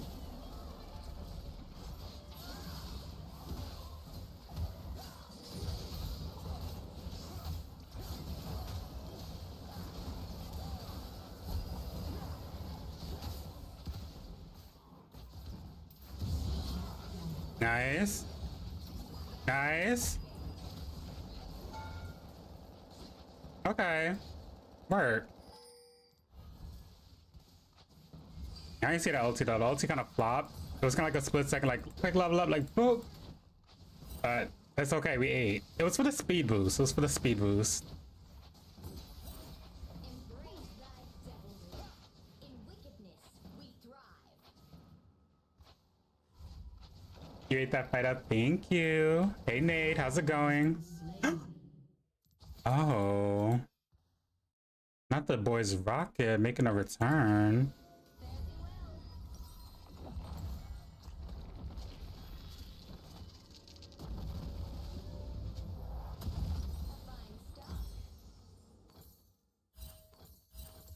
That is not. The Jinx bracket came out of nowhere.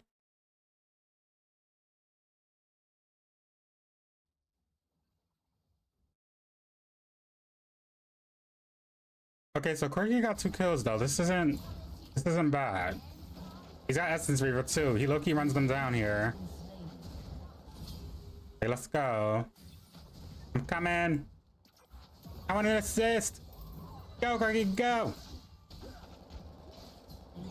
Right, I get my assist here too.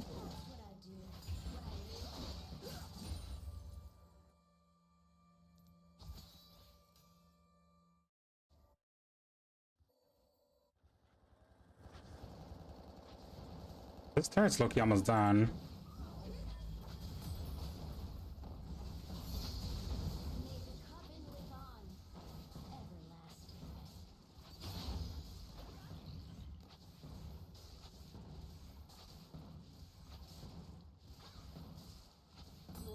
Thank you.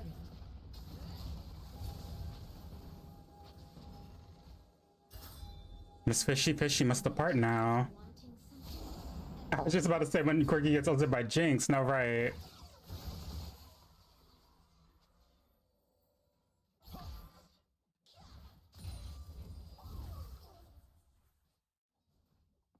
I just want to get some vision around the map, preferably at Void Grubs. Oh, I bet she's on there.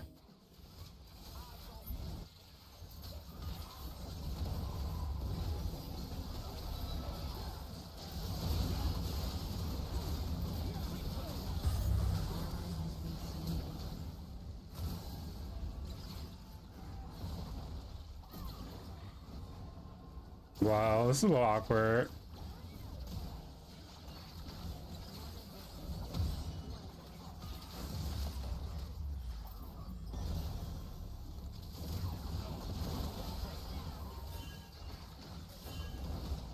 I think we just get, we can't contest that anymore. Well, we lucky need Quirky. He's our only form of damage right there.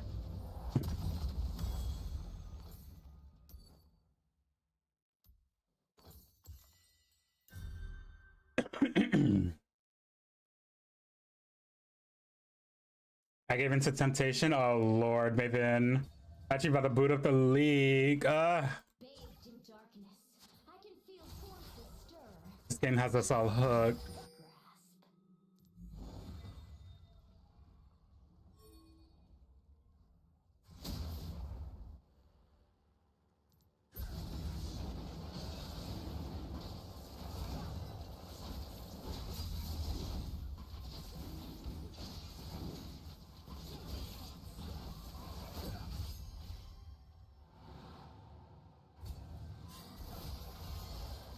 Oh, bitch, are you gonna be okay?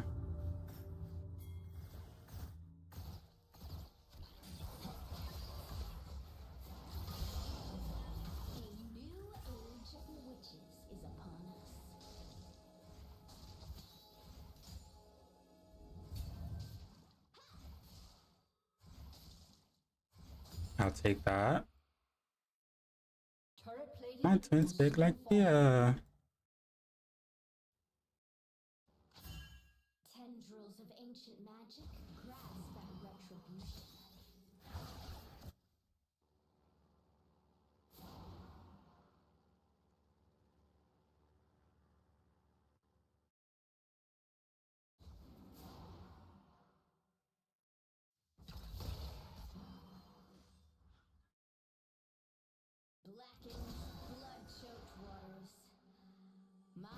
Alright, we have a pink ward on. Oh.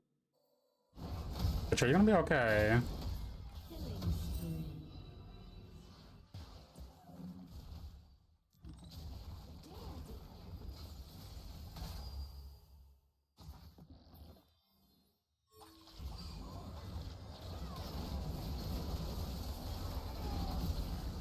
Oh, that's not.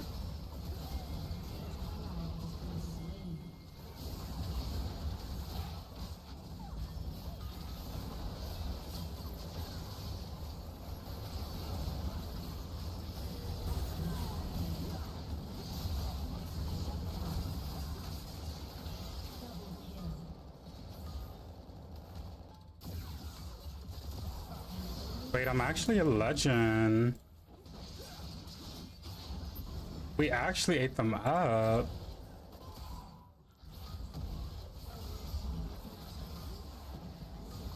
Yes, ma'am. All right, now Miss Nami. Not too much on Miss Fishy Fishy.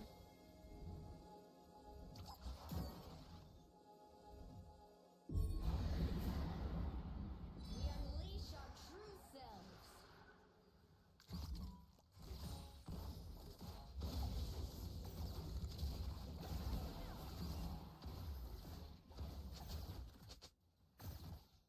Your team has destroyed a turret. Forsooth, Ow. gods, they are not. I'm on my boot. Please.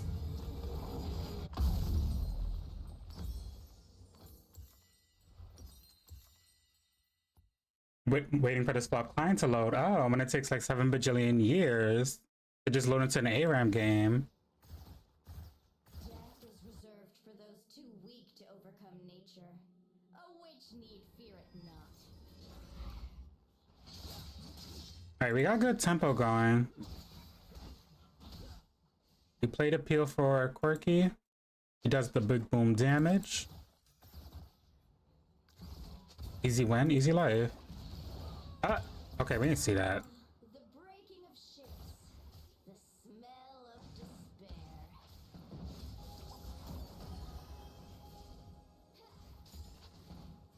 I don't do drugs. Oh, bitch. Dr. Mundo, are you gonna be okay? Are you gonna be okay, Doctor? Doctor, I'm coming. Hastening I'm coming, Doctor.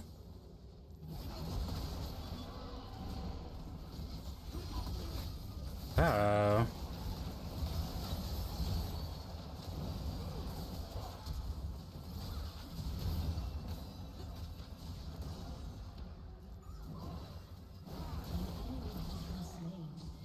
Well,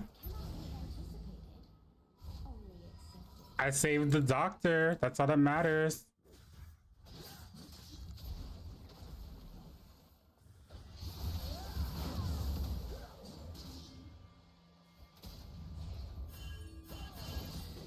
I can't. Okay.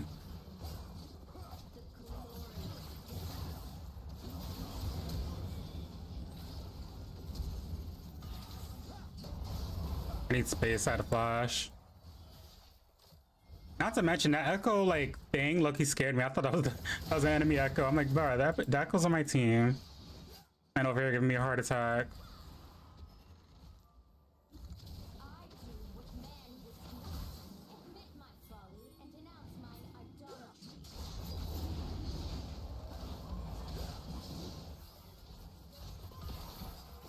Oh. When echo just missed everything.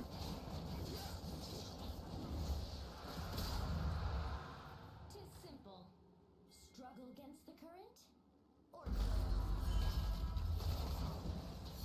Curtis turret's still up.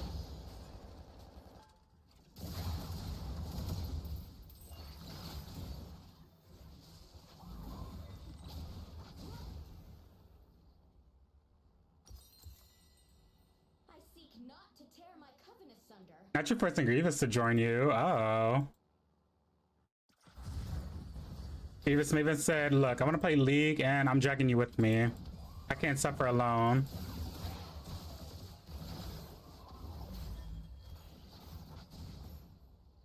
The seas will drag on their Wait, I'm trying to think with Solistic. Since Nami's E on attacks, it slows. I wonder if that can proc from Quirky's rockets.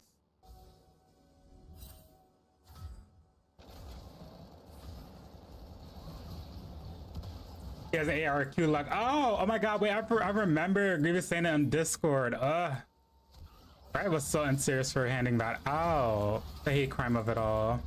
Team has destroyed a turret.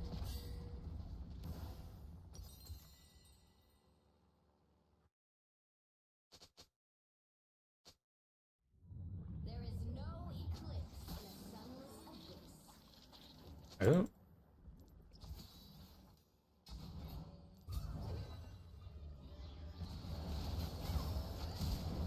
It does work on that, I figured. Oh, that's a cool interaction. Power means little until they understand why thou wields it. Wait, Corey, get away! Jesus! Me and this man was looking like glued together. Like I love you, mama, but not that much.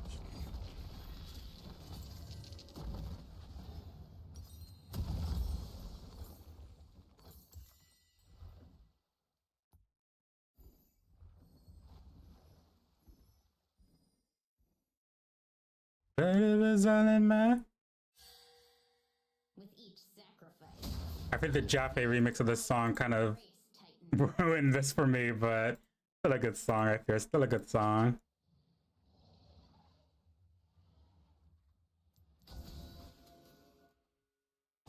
Oh. Wonder they don't like you. Descend to greatness, where the Order's foul clutches will ne'er reach you.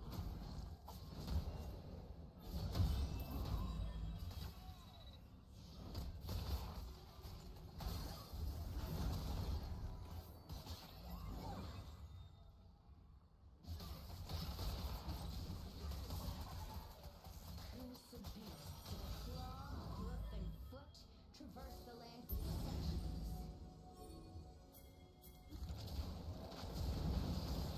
Are you forcing us?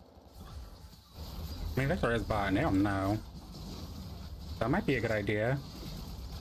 Let's just hurry up and do this. I can only hear the Jaffe edit. Me too. Whenever I hear this song, that's all I hear. Oh, that's not... I'm leaving.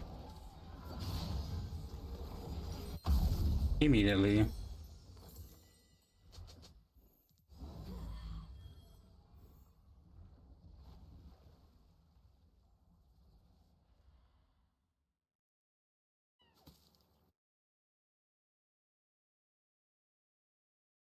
May the coven live on, everlasting. This is our soul. Let's gather round, girls. Let's gather round. Everyone gather. I have a bubble.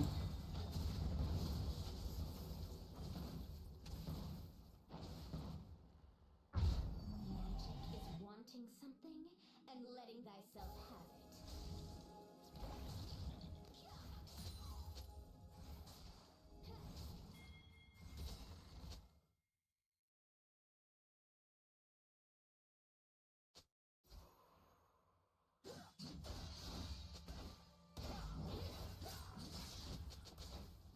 Seek not absolution, but retribution.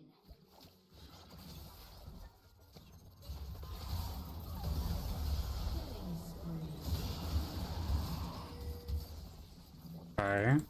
Oh. Nice pick. Can I have a support? We easily get this.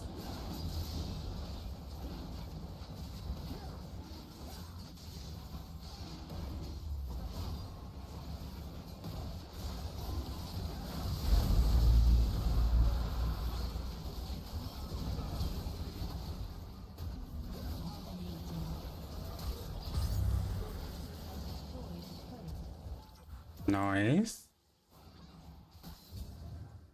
Well played.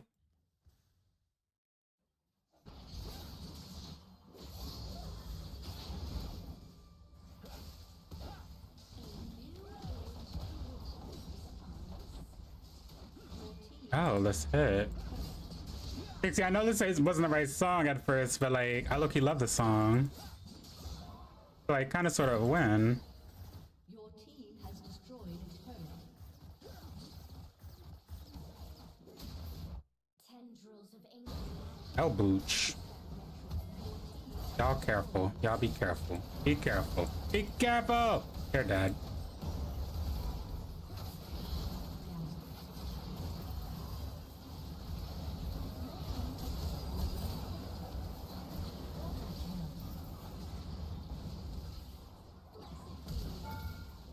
Oh. Okay, the Emilio had the flash.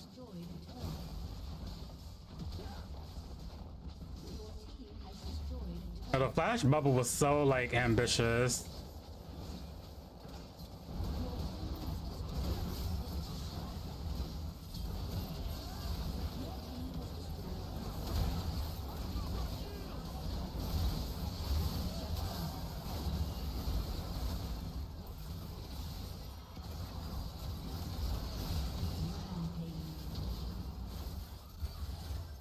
Nice. We end here.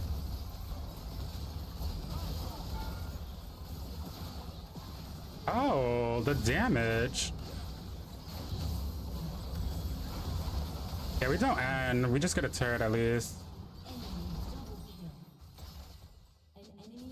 We're really strong. Hey, Danny, how's it going? What about next? Freaky, going AD. I'm trying to think, do I go staff him or Ardent?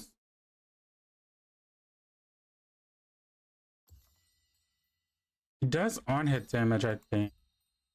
I'm assuming Ardent, but he doesn't use auto attack, so I'm kind of like lost. I'm doing good, Danny. Thanks for asking. Yeah, it's been a while. What glorious power. How's streaming been for you?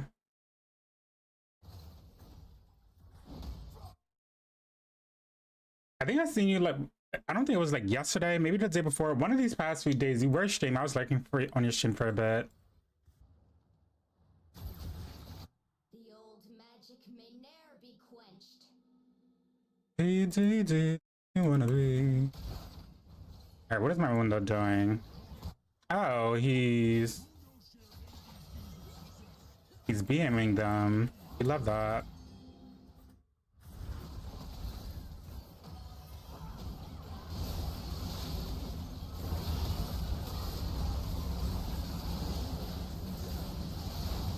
Nami ulti is a clock it.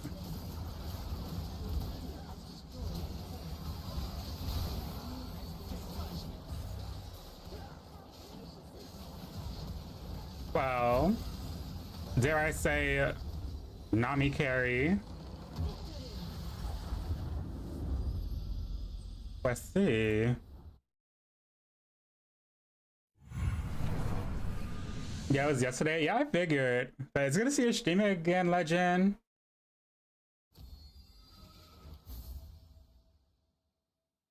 Yes, GG's indeed. Hey, S-Rank on Nami. Yes, we ate with Miss Fishy Fishy. True. Ooh, I got honored down. Okay. A beautiful way to end the stream, it's true.